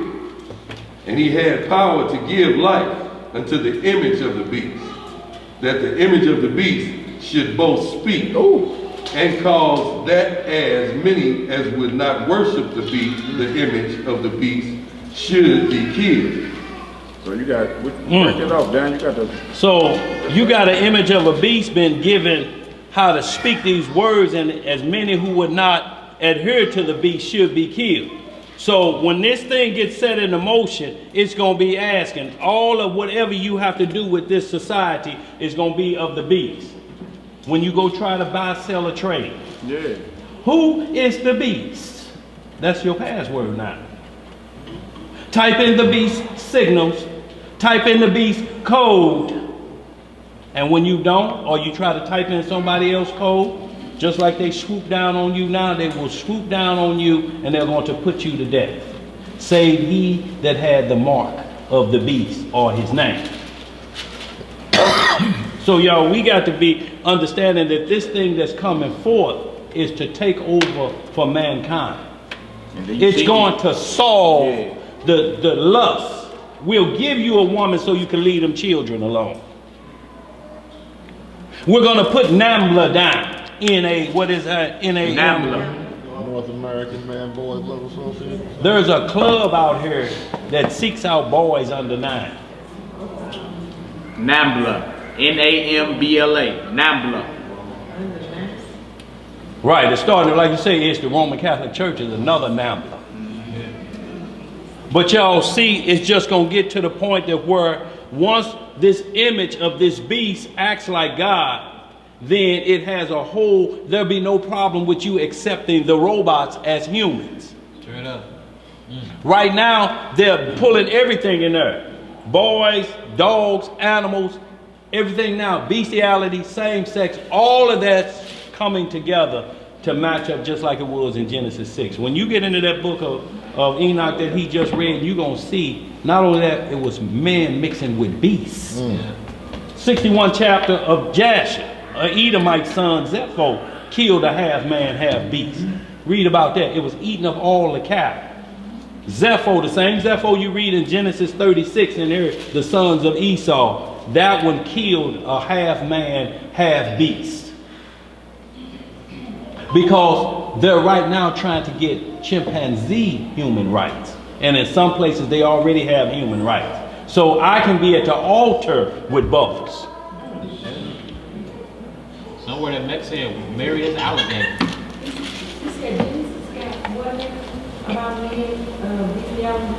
Genesis 6 chapter. And Enoch he was speaking of, also Enoch 15 chapter, that goes into those spirits, those offspring of the fallen angels and human beings. The flesh died, but the spirit is still amongst us. And they're doing the bidding now. They was waiting on the other side of the flood. We still here.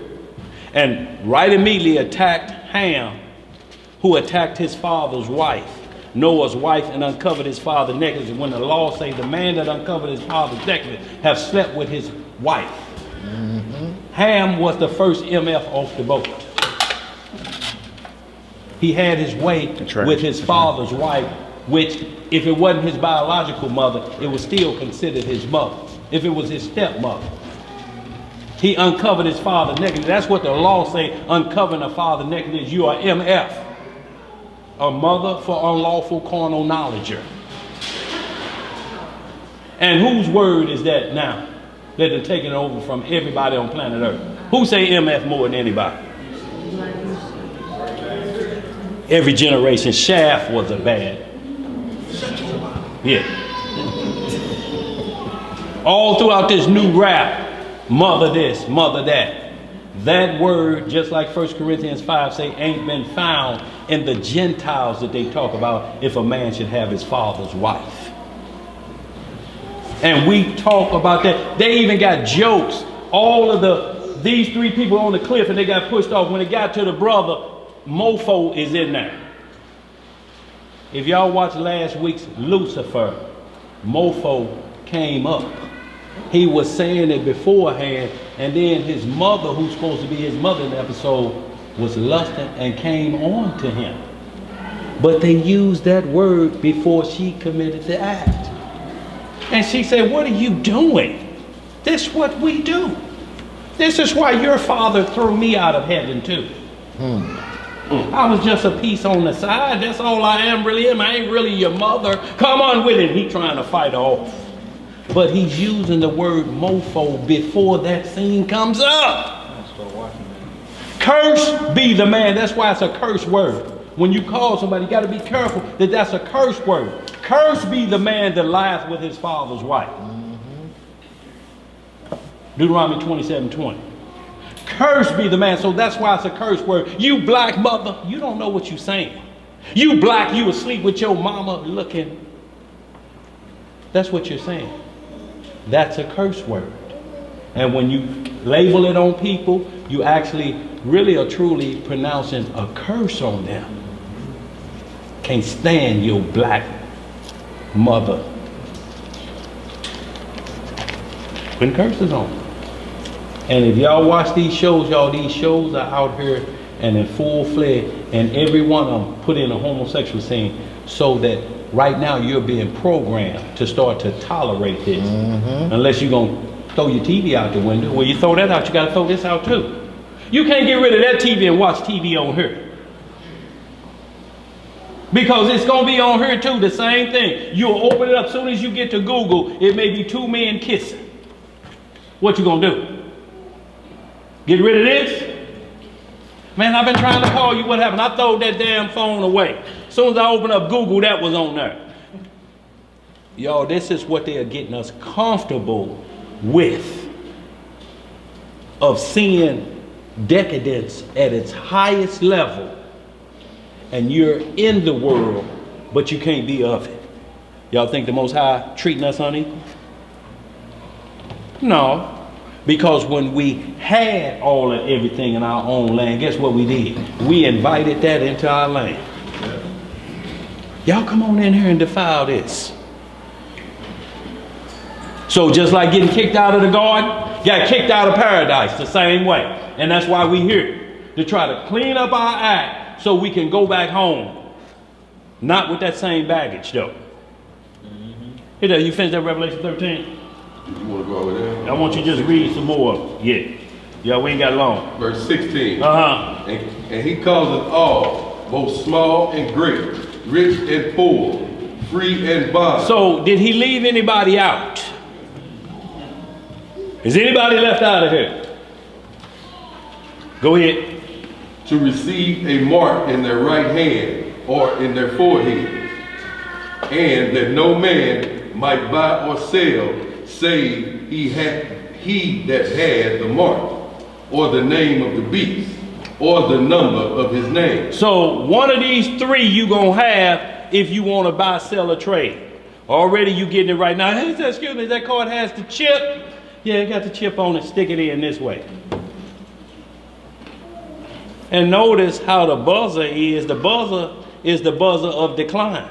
But it's approved now. You be looking around like, damn, line is long enough, sit up here and this card is maxed out. They're like, no, it's approved.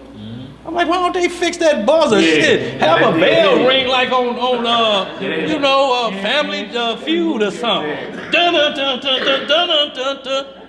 Make us at least think the thing went through with that. That And you have to look. What it's saying? That deal hideous. It's hideous. I thought I was insufficient funds. Till you look and see approve and they pop off the receipt and hand it to you. You walking out like that. But y'all, this is going to be the thing, but it's going to be that button if you're trying to use somebody else's chip or card. And the authority's going to be right there. And if you ain't got it, who does this belong to? They're going to put you down. Yo, this is why we got to go spiritual on this. Because if you get to the point that where we are so hungry that I'm going to break in somebody else and steal their card and think you ain't going to get caught, it's an illusion. They've already got the program mapped out. They got it laid out. They know it's foolproof. Now, we 2 checks from homeless. If you just got paid this Friday, you already done spent at least 2/3 of the 2 weeks from now. It's already accounted for. And what if they say, oh, that one, if you want that one, you have to take the mark. If you want to continue living. Hey. Grasshopper and creek water. Hey. Read some more. Verse 18. Here is wisdom. Here is what? Wisdom. Uh-huh. Let him that hath understanding count the number of the beast. So wisdom, do we have anybody here with understanding of number counting? He got a board over there with some number counts right there. You can see 86 plus 257 eating some, but all of those are Hebrew words up there. Y'all see that? So he has number, he has the understanding of a number. What else is it? And for it is the number of a man. It's the number of a man. So what we know now, it's a man-made number system. Now we got man-made number systems that we deal with every day and don't even pay attention to it. Your dollar bill, whatever money you have, has the ABCs on it, A through Z. A, if you got a dollar with A on it, the number 1 is on there. Got a dollar with B on it, the number 2 is on there. You get up to H, whatever number that is on your alphabet chart, if you got a Z on there, it'll say 26 under there. It's the number system of a man. That's how they spell out who the Antichrist will be. Go ahead, read some more. And for it is the number of a man, and his number is 600, 6. So 600, 3 is what? A score is 20. So 660 and what? 6. So what's that number? 666. But it's not just 666 in nobody's head. The number of a man, just like we just explained the dollar bill, have to spell out his name. If it's going to be a Latin, whoever it is, as the Antichrist, and Roman numerals, V mean what? L mean what? 50. So whoever this is that claims to be God on earth, whatever they say his name is, those letters will spell out to be 600, 6. 50 if the L, 500, N is 100. But his name, Nero Caesar, spells out 600, 6. What's on the Pope's hat spell out 600, 6. Montreal, I guess, over there spell the same thing. Ronald Reagan. Yeah, that's what some try to say. Ronald Wilson Reagan. But they didn't understand it wasn't 6 letters in each one of his first, middle, and last name. Each letter had to add up, because if you add each one of his names up, it probably add up to 1,050. So that would technically take him off the list. It's the letters. Like if you got Roman numerals and you have to count that differently, that's of what? Roman Latin numerical system.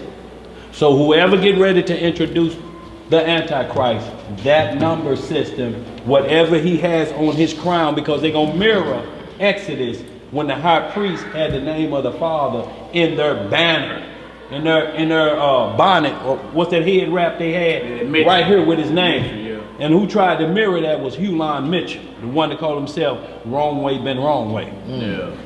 Air Force Mitchell. Yahweh Ben Yahweh, because he kind of flew over. Yeah, but so he had that same right on his headband, on his forehead. That's where they got that process from. So whoever this beast is, whoever they set up, is going to be after that number system. That's how you going to know it's him. It ain't going to be no name you can just call on. Forget all that YouTube stuff. Count the number of the beast. Whoever they say the Antichrist is, whatever his name is, count it. If you have to do every number system, put some work in and count it. Yeah. If you saying it's this person, man, I believe it's going to be Judas Iscariot. Count Judas Iscariot in Roman, Latin, and Hebrew. Use all of the number system and write down Judas Iscariot and see if it add up to that. If it don't, he's off the list. Ain't no need us keep trying to pick somebody. It's already been told to us how they going to set it up. If we don't live to see that, then the next generation going to live to see it. But at least we know the start of it is already happening. Y'all understand what we're saying? The start of this number system already here, and a beast system taking over, robots taking over, is already here. But when that robot come back as one of your loved ones, which you gonna think is a wonder, Big Mom. If you own this, it's face recognition. Whatever this face is, they take a picture of it at a stoplight, they go into every document out there and find it. Oh, that's Rufus' cousin. We just go get Rufus to find out where he at. See, when you're including all the pictures, you're like, man, don't put me on Facebook. You're already on that. Already in London, England, every individual is on film 625 times a day. And that's if you just go to the store and back home. Now, if you walking around town shopping at the mall, that triples. That's how many times you caught on camera. And see what they're doing to us of being caught on camera. Now we post everything as a joke. All bad behavior is put on Front Street. So we can laugh at it, we can look at it, but you still ain't seeing behind the thing that everything we doing is being watched. Yeah. What's crazy, Dan, like before when you sign a contract, it might not be on your phone, but inside the contract, it straight lets you know if you take pictures with your camera, they have the authority to go snatch them off your phone. And how many bros and sis is doing selfies, face recognition? You know what I'm saying? Like I straight took a picture with my phone the other day, and the bros I took a picture of, their names popped up on my phone. Yeah. Yeah. Me up. I'm like, how do they know Brett name? Yeah, or you can Google your number and it tell you all the places you've been since last year. You can Google your number, type your phone number in on Google and see what your location GPS on or not. It's gonna pop up unless you are operating off some type of app. If you're operating off your regular number, your regular smartphone number, every place you've been the past year gonna pop up. Every single stop, every single place. You know what I'm saying? It's crazy, man. Now how you talking about you off the grid and you still got this? No. Nah. You ain't off the grid. This is the grid. This the grid. This is what's connected. Y'all seen how many, is it payphones around still? I ain't reviewed no payphones. It's one off of Parker Road in Elko. Oh, is it? Parker Road at 367. Right. That deal be obsolete shortly. So y'all use payphones. We don't even have house phones no more for the most part. Yeah. Everybody operate off their cell phones. So y'all see where they're luring us into a position and it's the right hand or the forehead. Like bruh saying, if your thumb was missing, texting gonna be a problem. Ooh. Unless you can text with the other hand that has a thumb. So this is how important the body is when just coming back around to that. But y'all, this is attached to everybody, the extension of their hand. And the hard drive or the thoughts that come. So your forehead and the right hand in your hand, because what you think you type. That's right. And it knows you because it's tracking your history. That's when they go get these hard drives and they say, did you try to kill your wife? Okay, let's get his hard drive. How to kill my wife and get away with it. That's 10,000 hits you didn't put on there. Then how to dispose of the body. And you talking about it ain't what it look like. It ain't what it look like. That's like you laying up under the covers in the bed of another man's house naked, and when he come in there, you tell him it ain't what it look like. Yeah, all right. No, partner, it ain't what it look like. We're taking an acting class together. Okay. Well, we gonna act out this scene right here. The way that Revelation 14 is to show the judgment on that who are taken in that system when it's finally set up and mandated for what it is. Revelation 14, I believe, is 8 through 12, right? Revelation 14, y'all. Is it Revelation 14? Yeah, it's over from 13. Bro. So anybody, y'all, is any of this going over? Y'all understanding where we come? Y'all, like we saying, look up the robots. Look up the number system of men. Y'all have to look up these things so they go together so nobody don't dictate who it's going to be. You can't be fooled to start chasing something. Do your homework because they're going to separate us. Yeah. Swoop him up this week. Swoop him up Thursday. Man, y'all seen him? Man, I ain't seen him, man. Anybody got? Man, his wife ain't seen him either. He didn't come home. It's going to continue like that to where you're going to have to depend on your own because they snatching them off. You're going to be snatched one, just like they're going to mirror, just like the Most High going to come and take two of a family. He's doing the same thing. He's going to be snatching you off of what he think is the link to helping brothers out. But the 144,000, y'all, the Most High already got something in place for us. Who gonna be here to help us get through this, y'all. So guardian angels gonna be here, y'all. We just can't trust in the angel that's masquerade as an angel of light. And the best way to do that is be prepared for all his schemes that we just read in here, who to look and how to identify the Antichrist. Now, if you see something else on YouTube versus what you just read here, what should that be to you? A lie, or what we call a red flag to trick me into believing it's somewhere else. Do the homework, y'all. Do the count. Count it up. And then you may have a list of 30 candidates who it could be. But whoever it gonna be, gonna do this. I am God, I am back. You ain't got to guess at that point. And when he called for the leaders to kiss his ring like the Pope do, when you see Donald Trump do that and he move his hair to the side, you don't know. And then the next king, mirroring Zechariah 14, for all of them got to come up to Jerusalem when they all coming up doing this, for iniquity already doth work. The program is already in motion. That's right. It's been dead. Go ahead, bro. You know what it's saying? They are mirror image, y'all. We got to quit looking like it's a boogeyman coming this way. It's going to look just like what's written. The only difference is it's got to have a different outcome. You're going to be taught to say what it ain't.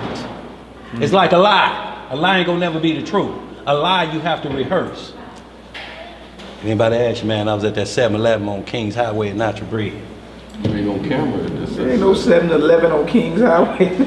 Well, you gotta lie, I'm lying. Right. That's what I'm saying. Yeah, I need you to help me out here. Yeah, so you know, this is where it goes, and you gotta rehearse. And as soon as you get that call, well, yeah, I hear you was at Sunfish Texas 7-Eleven. Damn, he done told the wrong thing. Man, I told you, but truth is an absolute. Just tell them where I was. That's all you have to do. Truth is an absolute. It don't need no support. I was in Bible study at 426. I was in Bible study. Man, I'm telling you, man, they said they saw you at the steakhouse, man, and you was ordering more than them. Yeah, you was ordering. I was at class at 426. I don't know who that was, y'all saw. Wouldn't be. Wasn't me. Got about 100 witnesses. Hey, the camera. Hey, we got 100 witnesses in here and the camera. They'd be like, damn, I guess that wasn't you. So y'all, with this, we ain't never got to lie for this. We ain't never got to help it out. Truth is absolute. It don't need no help. Truth is absolute. Where we at? Revelation 14. Go ahead. Yeah, Who's that on saying? Revelation chapter 14, verse 8. What it say? And there followed another angel saying, Babylon is fallen, is fallen, the great city, because she made all nations drink of the wine of the wrath of her fornication. And the third angel followed them, saying with a loud voice, if any man worship the beast and his image, and receive his mark in his forehead or in his hand, the same shall drink of the wine of the wrath of Yahweh, which is poured out without mixture into the cup of his indignation. And he shall be tormented with fire and brimstone in the presence of the holy angels and in the presence of the Lamb. And the smoke of their torment ascendeth up forever and ever. And they have no rest, day nor night, who worship the beast and his image, and whosoever receiveth the mark of his name. This is the practice of the saints. I'm sorry, this is the patience of the saints. Here is the patience. Here is the patience of the saints. Some of my glasses. Here is the patience of the saints. Here are they that keep the commandments of Yahweh and the faith of Yahweh. Mark that down. So you see her, there's a judgment. There's a time coming we're going to take a stand. Yeah. Against everything that seems convenient. It seems like, okay, you know, the better it gets. But actually we're heading toward the mark of the beast, the worship of the beast and his image. That's what we heading toward. You understand? So it's going to be a time when the sons and daughters of the Most High are going to have to take a stand against that. And that verse 12 say the patience of the saints those that fear the Most High, keep His commandments, and have the faith of the Messiah. You understand? That's what's going to get us through these perilous times. While the world's saying it'll be convenient, the iPhone 1000 may be out by then. I don't know how much better it can get. iPhone 1000. Yeah, I don't know how much more better it can get, but just ask yourself that. How much better can these video games get?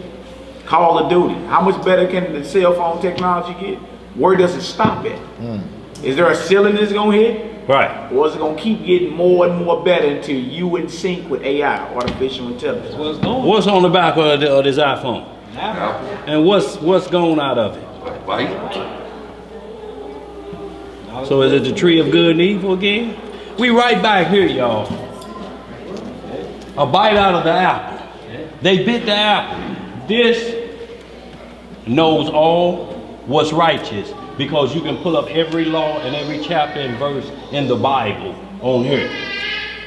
You also can turn the lights out and have a date night with yourself and pull up camera and Google big black.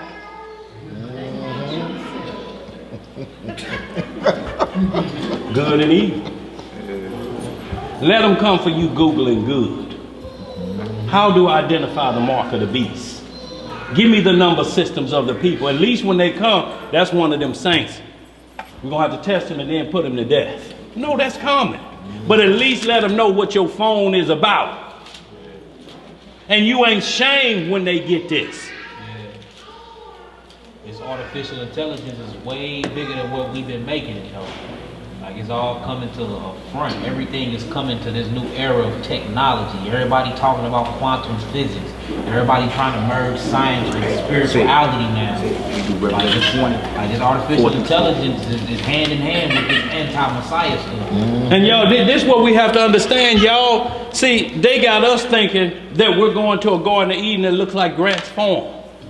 You have to understand this technology can't compare to what Adam then was dealing with in the garden. In paradise. This technology right here can't even compare. That's right. This is baby talk that the technology that Adam had. And where they getting this technology from anyway? From fallen angels and demons. Why y'all think they coming up with all this stuff anyway? It's behind. They're getting it in pieces to deliver it to mankind. Just like they're mirroring the same thing, just like Daniel was told in the 12th chapter, close up the book. Yeah. This all you get. John the Revelator gonna pick up the rest of this. Rest for a little season. You done did well. Go to sleep, Daniel. The book of Revelations will pick up where you left off. Same way with this, y'all. They get the iPhone 10, 2 years later, this is done. Now you up to where you say, where the ceiling at?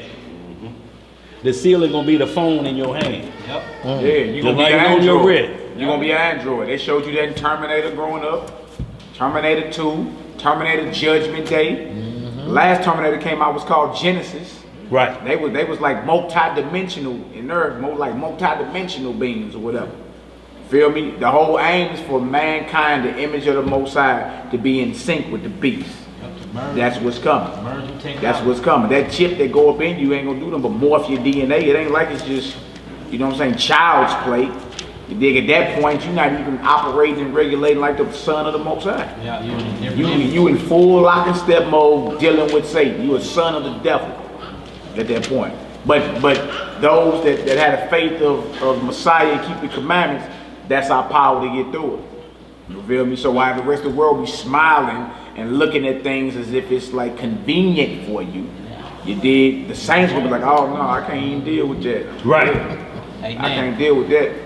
He gonna hit that Revelation 20. Yeah. And then iRobot, the phone was in her hand, actually in her hand. Yeah. Right. Talk like that. Right. And then when it go away, you be just having it in your hand because that's where they gonna put all the technology. What up, dog? Yeah, man, down here, boy. You got the mark. I see you got the mark of the beast too, dog. Yeah, man. Yeah, there's a few of them Hebrews up there. Them niggas starving, but where you at? Come on down here to Parker Roast. I'll buy something to be on me.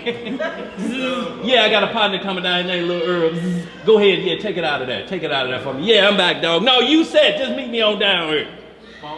They showed on that movie. And then they got them, y'all seen them wristband, them iPhone wristwatches? Yeah. Where you put on a wristband and it shows on your arm. You can straight type on your arm. Yeah. Type on your arm, man. That's crazy, man. Y'all, so they already warning us. So y'all, it ain't like it's without excuse. You ain't gonna have no excuse because you practicing what they're doing every day. We just have to practice the righteousness with it. He put us here knowing that Satan has to offer the right side for him to accuse you. He has to have an accusation that righteousness was there. I didn't move that out of the way from him. I didn't deceive him. I showed them your righteousness, and then I showed them my righteousness. Yeah. They like my righteousness. I don't know why you mad, Lord, because they like my righteousness. That's your creation. That's yours. They lust after me, though. Yeah, just like them third of the angels lusted after me. That's your creation, Lord. Yeah. If y'all watch a Lucifer show, he's that arrogant the same way. Yeah, surely my father, so my father says it. Who's gonna watching that, man? Yeah, I don't watch that. It's crazy, bro. It's crazy. See, you have to see what went down in Sodom and Gomorrah. Until you read the 18th and 19th chapter of this book of Jasher, like we read Genesis 6, or we read about Genesis, what was it, 18, where Sodom and Gomorrah was destroyed? Yeah, 18 and 19. Let's go into day-to-day detail. Do you know what Lot was saying? They had streets on the bed corner. They had freak meat every other month. They say a man would show up with his wife and his daughter, and they would separate and wouldn't see each other again for 2 weeks. They'd be swapping wives. And it says she had her way with whatever she wanted. He had his way with whatever he wanted. After the 2 weeks over, they get back in the car and leave. There was beds on the street corner. When you came in, the hospitality was, if you a man, you have to accept being raped. No, it's not going down. No, already count me out. That's why when the angels came to Lot's house, they were beating on that door. Open that damn door! Open that door! Yep. Lot say, I got 2 virgins in here that ain't never been with a man ever before. We don't want them skanks. Where the men folks is at? Hey. We're gonna split asunder them men. Now send them out here that we may know them. Y'all think that meant, hey, so who are you? Or you gay girl? You think it was that kind of no, or what no do you think they wanted to do? Wickedness. That's what they wanted to do. Hey, and Sodom and Gomorrah was so evil, a man will bust your head with a boulder and yeah. He'll bust your head, you be bleeding. Bust your head, take your money. Take you to court and sue you for bleeding. Can y'all imagine that? Yeah, the police doing that. The police doing us like that right now. Yeah. What Darren Wilson do? Yep, shot him and then sued the county. No, what I'm saying is the one brother he beat up and they kept locked up, they charged him with bleeding on his uniform. And they put Mr. Bill E. Club on his head. The brother Davis. Google that, y'all. Ferguson man locked up and charged for bleeding on officer's uniform. He the one busted his head. This nigga done bled on my uniform. Assault. You better not bleed on it no more. Sodom and Gomorrah. He pulled off his shirt and it's filed as bleeding on the officer's uniform. Y'all, we line Google it right now. Y'all, so what we saying ain't, it's already in work where we get into a lawless system so bad. I want y'all to think about this. You just standing right here discussing something and somebody hurl a brick and hit you in the head and they start bleeding, they got you in court. Did you get hit upside the head with a rock and start bleeding? Yeah, I was bleeding. Who threw that rock? Him over there. Where our laws state that he's in ordinance with such and such, you owe him $1,000 for shedding your blood. Did it to Eleazar. Was it Eleazar that went down there? He went down there to see about Lot. He hit the man threw a brick. Guess what Eleazar did? Picked up a brick and hit the judge in the head. Judge was like, he said, now you pay him. See, but it's called being wise as a serpent. He knew the law. He was a Johnny Cochran back then. Chapter 18. Chapter 19 of the book of Jasher. If you want to see what really happened in Sodom and Gomorrah, this gives day-to-day blow accounts of what went down in Sodom and Gomorrah. Also the wisdom of Solomon, chapter 19. Yeah, it was hospitality. That was part of it, but hospitality is a great commandment that we're supposed to have. To love your brother. Somebody come, show hospitality to him. somebody come down here, we got to make sure the house is in order to show them hospitality. We can't let nobody, a visitor, come back and say our house was dirty.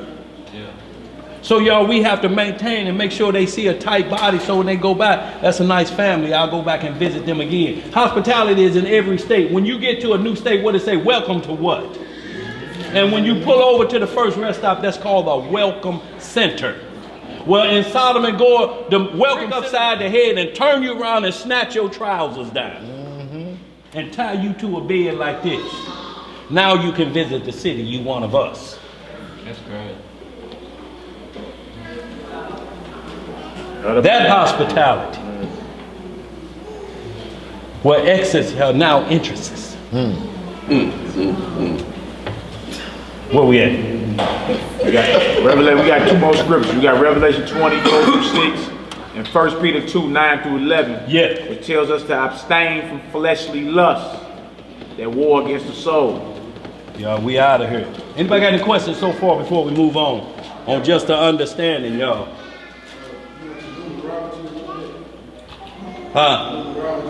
Numerology, the count of numbers. That's why we're saying there's a difference in numerology and the count the number of a man. Numerology is, okay, today is 36. Today is your lucky day. See, so now you look for a number to guide your soul instead of the Most High. Well, that's what a lot of people say, but we be looking for chapter and verse. See, if you don't present that, then that's just what you heard or what may be on a piece of paper. We need to see that these mean completion, because a week was 7 days. I mean, that's considered a complete week, but where in sevens does it say, because this is the law of completion of 7? Those are the things we need so we don't get tangled up. 666. Yeah. When I look into that, 6 represents the fallen man. Well, that's what that says. But see, that's not a script that 6 is the fall of man. 6 is the end number of the 603 score, and then there's 6. Now 6 for us is A, B, C, D, E, F, G. It's G. No, that's 7. I was just seeing was y'all paying attention. But it's what? F. So 6 is F. That's all I'm saying, brother. 6 is F. So once you understand a number system of this man, when they holler 6, it's the 7. What we need to find in the scripture is 6 are tied to Lucifer any kind of way, or any kind of what you just said in any of the creation. Because if that's the case, then that's going to fall on man versus Lucifer. That's going to fall on Adam, because he was created on the 6th day. So we don't want to shift that, because we're going to have to ask, we have to answer those questions, like the name of the class is. Study the answer, instant in season, out of season. So that's 2:10:4. We got to study, be ready to give an answer always. So that answer to that is, the first thing I'm going to ask, where you see that? 2 witnesses that's the number of Satan and the fall of man. We need to see that, because we got a different understanding on 6 on the great day. This was a king. This was a high priest. He was given charge of the world. Now, did that man fall? Yeah, but it wasn't about him being born on the 6th day. It was about somebody else created on another day. So whatever day Satan was created on. But we have to be careful of that, or we give days to the devil. Halloween, October 31st ain't the day of the devil. The devil is borrowing the Lord's day to cause you to do wickedness on his day that he created. He just chose the 31st. Do y'all know that Friday the 13th came from the book of Esther? In the 13th day of the month, all the letters went out, all Israel died. It hit every post office on the 13th. They just say that was a Friday as we know it. So today, what we do when we see Friday the 13th? Scared to death of that day. Get superstitious. Superstitious. You believe in things you don't understand, and then you what? Stevie Wonder was singing it a long time ago. You suffer when you believe in things you don't understand. That's why we got to make sure you understand down here, so you don't suffer. You don't suffer the wrath of naysayers. And this seems like a burden, so you suffer. Damn, that is twisted up. That don't make no sense. Damn, mysteries and we ain't supposed to know. Damn. But ain't none of that in here. You were just told that. This says the opposite. Every mystery in here gonna be revealed. And the one from the beginning that was told to Adam that he couldn't just walk up on the Father. He spoke to the Father because there was no brass over there. How you doing, Father? Doing great. How you doing, creation of the Father and the Son? I'm doing great. Until what happened? And then brass came over the top of that the same way it did Saul. And he said the same thing. The Lord won't answer me by Urim or Thummim. He won't answer me by priest. He won't answer me by dream. He has cut me off. Saul was cut off the same way. Y'all, when the Most High put a brass over here, you will know it because it'll continually be going downhill. He won't answer every prayer. No results. More drama. So y'all, we got to be extra careful in this walk, y'all, that we keep our mind focused. And when we put this up and you type something out, yeah, I'm going to let them know how I feel right now. Erase. Because once this go, it's gone. You can't unring the bell. You can't go back and get that text and be explaining that text. Well, bro, look, man, just to heat them on, man, you know I would have never called you that, man. I was just trying to get everybody else to laugh. But, man, my mother is a whore, and I was born by the guy at the tire shop. You just trying to make people laugh. Come on, bro, you know how we joke around. We don't joke like that. Y'all, so you got to be careful. Every time you think about something could come back on you, erase it and think about it. Or put this in there. I love you. Just like the script say I'm supposed to do. Enter and watch what come back in. But what they gonna find on that? Damn, he's a loving kind of individual, isn't he? Right. Right. Whole script. But you typing out, I can't stand you, I wish you died, and all your children. That's gonna be a problem. You trying to explain like everybody else is saying, like the woman that ran that sister toothbrush up her rear end, poured rotten clam juice in her lotion and did all that to drive her out there and say, I really didn't mean any harm.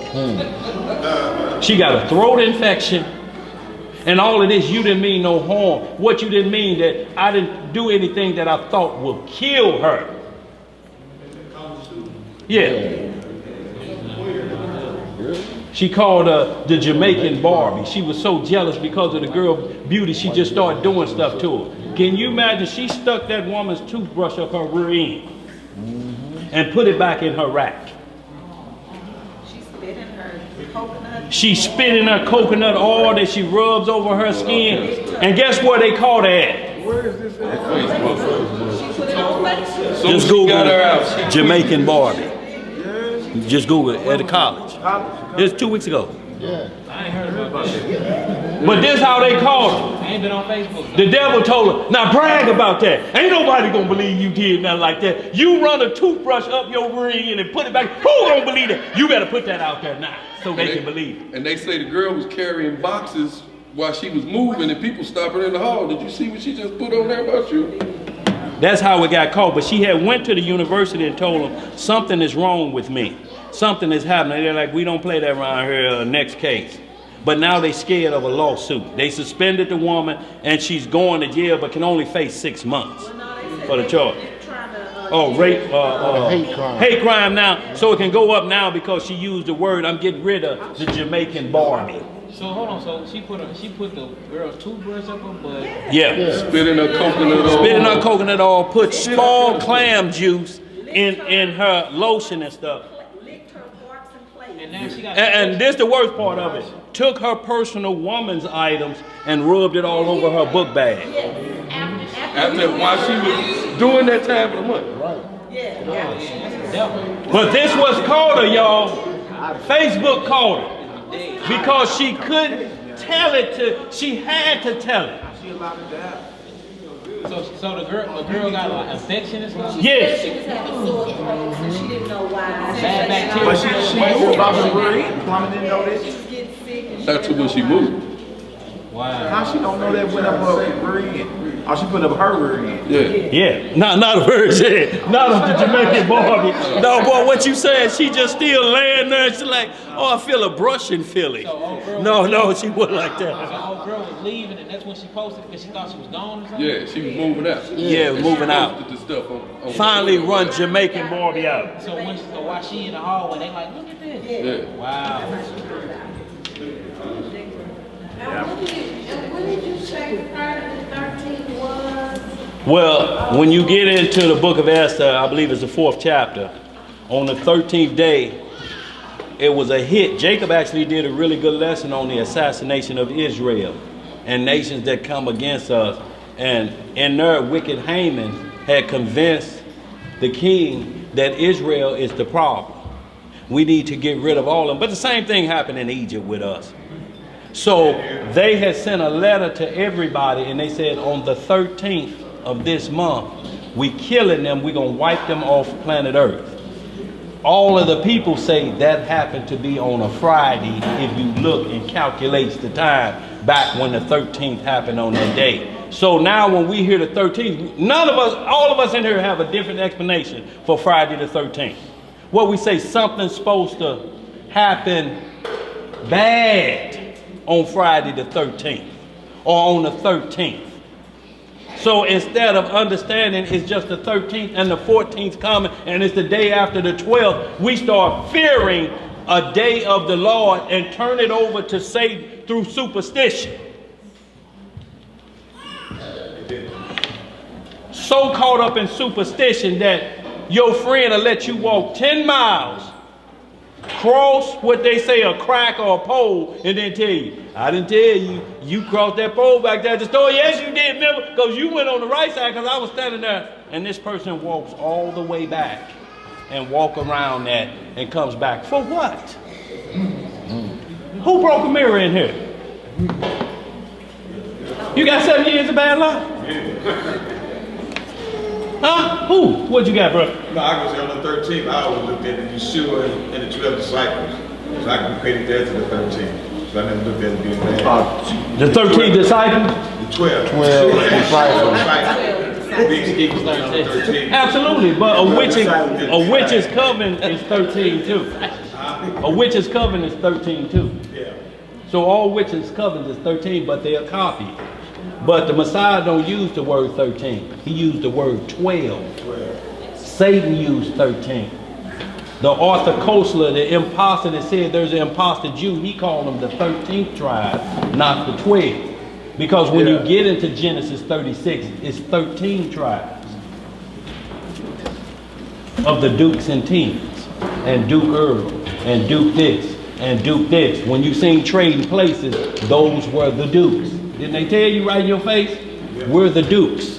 The dukes know something. The dukes know something. When you look up Duke, it'll tell you of British European royalty. He's a duke. That's the term of king and priest for the Edomites. Duke and Timon. They are the hierarchy. Donald Trump is a duke. And Timon.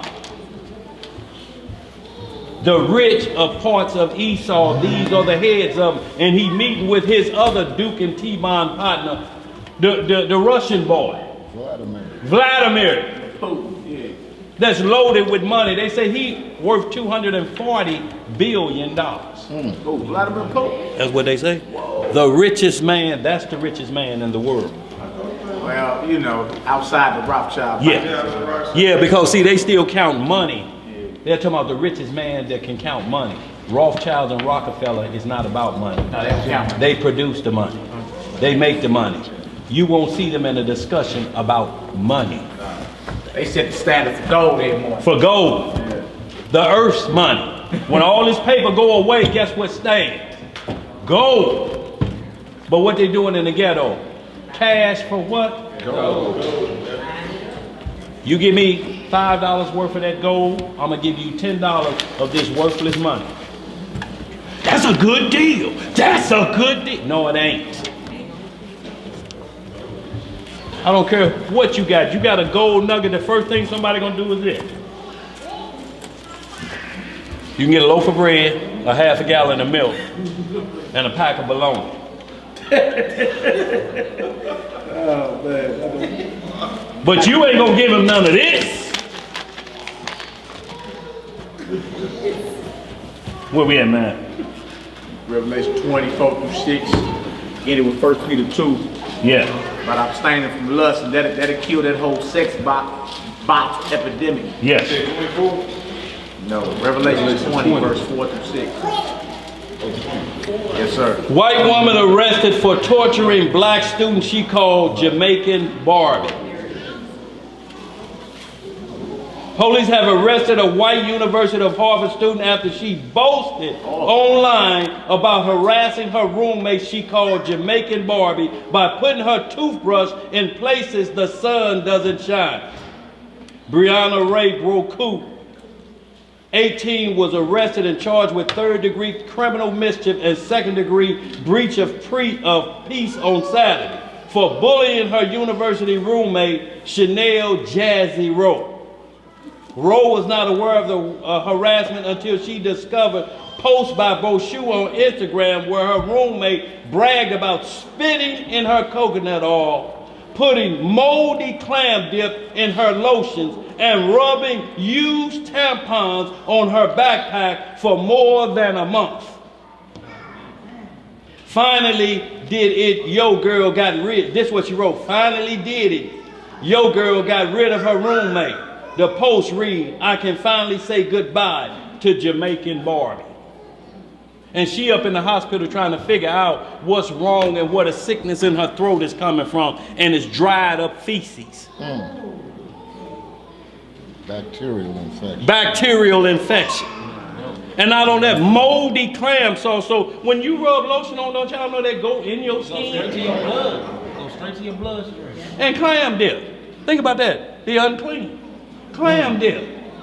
And spit in her coconut oil. She's doing a ritual. And you know she wasn't doing the regular spit, she doing the hawk. It's like a ritual, man.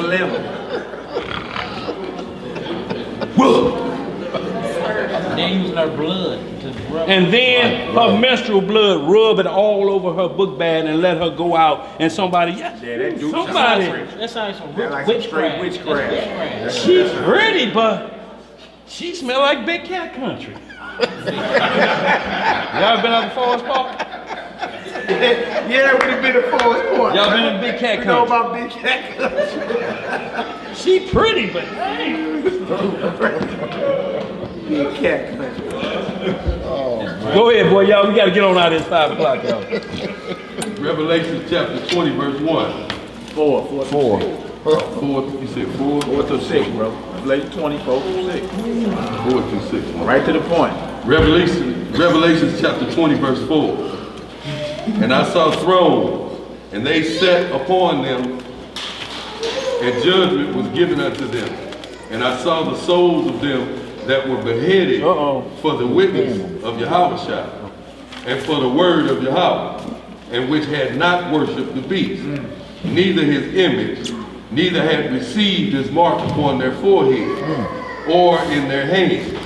And they lived and reigned with Christ 1,000 years. How long? 1,000 years. But the rest of the dead lived not again until the 1,000 years were finished. This is the first resurrection.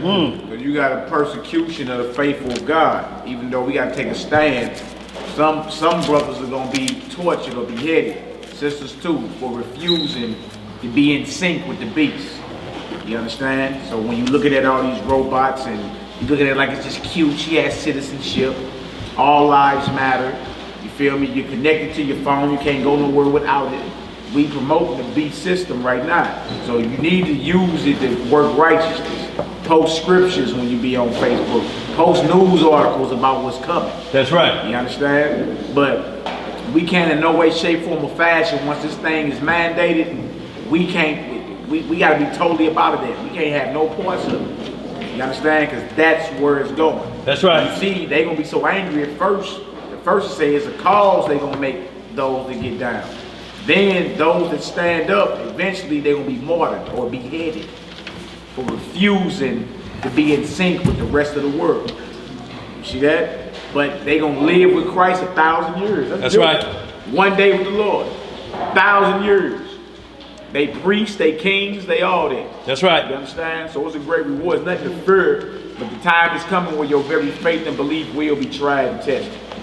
Right? And it shouldn't be a surprise. Look at everybody that came before you. John the Baptist was beheaded. That's right. Wore camel jockstrap. Drank honey and ate grasshoppers. But his whole mission was to prepare the way for the Messiah, and in the end his head was cut off. You look at it like it's sad. According to that, he received glory. You see what I'm saying? So everybody wants to take a stand eventually, because the whole beast system is aiming for the image of God to be in sync with the image of the devil. Y'all hear that? You can't have none of that. Say that again. The whole beast system is to have the image of God in sync with the image of the devil. This beast that don't got no soul. Right? Y'all So understand what it's saying? Your phone ain't just gonna be the Android. In other words, you gonna be the Android. You gonna be there. You feel me? There's a time coming when we gonna have to bail out and jump ship and say, nah, I don't want no more parts of it. That's what's coming, right? They gonna start with taking all the cash out of society. You gonna know what it is, right? You know what I'm saying? You won't be able to get paid unless you receive some type of RFID or some type of implant for you to continue in what we got going on. You see things that don't even have life. Your computers are talking to you. On the HP laptop I got, they call it Cortana. Oh. I was hit the link and she get to talking to you. Like, what is it you like? What is it you want to do? What do you want me to look up? We got Siri. Yes. Your GPS talk to you. Turn left right here. Right. Turn right. You looking at all this as convenience, but the whole thing is aimed at to get you to be in sync with that. And to spiritually dumb you down, huh? Yeah.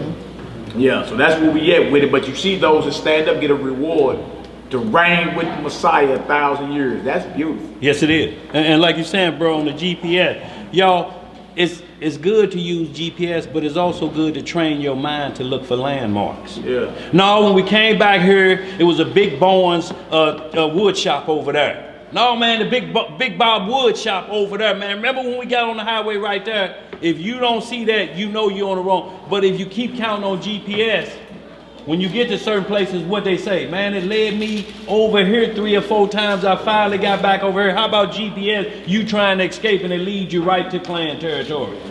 You have reached your destination. Yeah. GPS and then they snatch the door open. Yeah, you have. Get the rope. GPS has been wrong before, huh? Yeah. Plenty of times. You done with that out? Yeah. You said verse 6, right? Yeah. Verse 6. Blessed and holy is he that has part in the first resurrection. On such the second death has no power. But they shall be priests of Yahweh and of Yahushua, and shall reign with him 1,000 years. That's beautiful. That's beautiful. That's what's coming. Rulership, reigning. You understand? Co-heirs with Messiah. Last script is 1 Peter 2, 9 through 11. Last script. Then we'll be talking about these sex bots and these robots. And, you understand? And it has nothing to do with reframing or transforming your mind to be a new creature. If your mind is not transformed, you're going to be collateral damage. The whole thing is for you to keep up your wickedness and not have to have no type of accountability for it. That's what the whole thing. You can model it. You can model this bot to look like the woman of your dreams. You understand? Or sister's the man of your dreams. You see that? You look at that as convenience. You feel me? You find your soulmate. Your soulmate is a robot. Huh? It has no soul. Talking about the stars that align for you. Okay. Let's see what it is. In the end, you become in one flesh with something that ain't in the image of the Most High. That's fornication. You understand? Like if laying with an animal is fornication, what you think laying with a robot is? That's not your kind. You understand? So some people try to play that with technically, like watch that spirit, the loophole spirit. Technically, nah, don't even let nobody play you like that. You feel me? And the end game of it has nothing to do with righteousness. Alright? 1 Peter 2, 9 through 11. But ye are a chosen generation, a royal priesthood, an holy nation, a peculiar people, that ye should show forth the praises of him who have called you out of darkness into his marvelous light, which in time past were not a people, but are now the people of Yah, which had not obtained mercy, but now have obtained mercy. Dearly beloved, I beseech you as strangers and pilgrims, abstain from fleshly lusts, which war against the soul. If we do that, the whole image of the beast will have no power over us. Let me just read this last one, man. Y'all, we're going to close out. 1 Corinthians chapter 2, verse 9. The last one, y'all, and this is just to wrap up what eye has not seen. That's right, y'all, we have to hope, y'all, we done seen everything out here. What can you compare to what it talks about the kingdom of heaven? The Taj Mahal? What you gonna say, the Grand Canyon? Right, over in Dubai somewhere. Grant's Farm, what do you think could compare to what's written that we will inherit? What in that about that?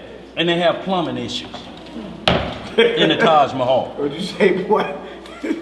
What, feces backed up? Because the toilet gold and it's backed up. 1 Corinthians 2 and 9. But as it is written, eye hath not seen, nor ear heard, neither have entered into the heart of man the things which Yah hath prepared for them that love him. Yeah. But Yah hath revealed them unto us by his Spirit. For the Spirit searcheth all things, yea, the deep things of Yah.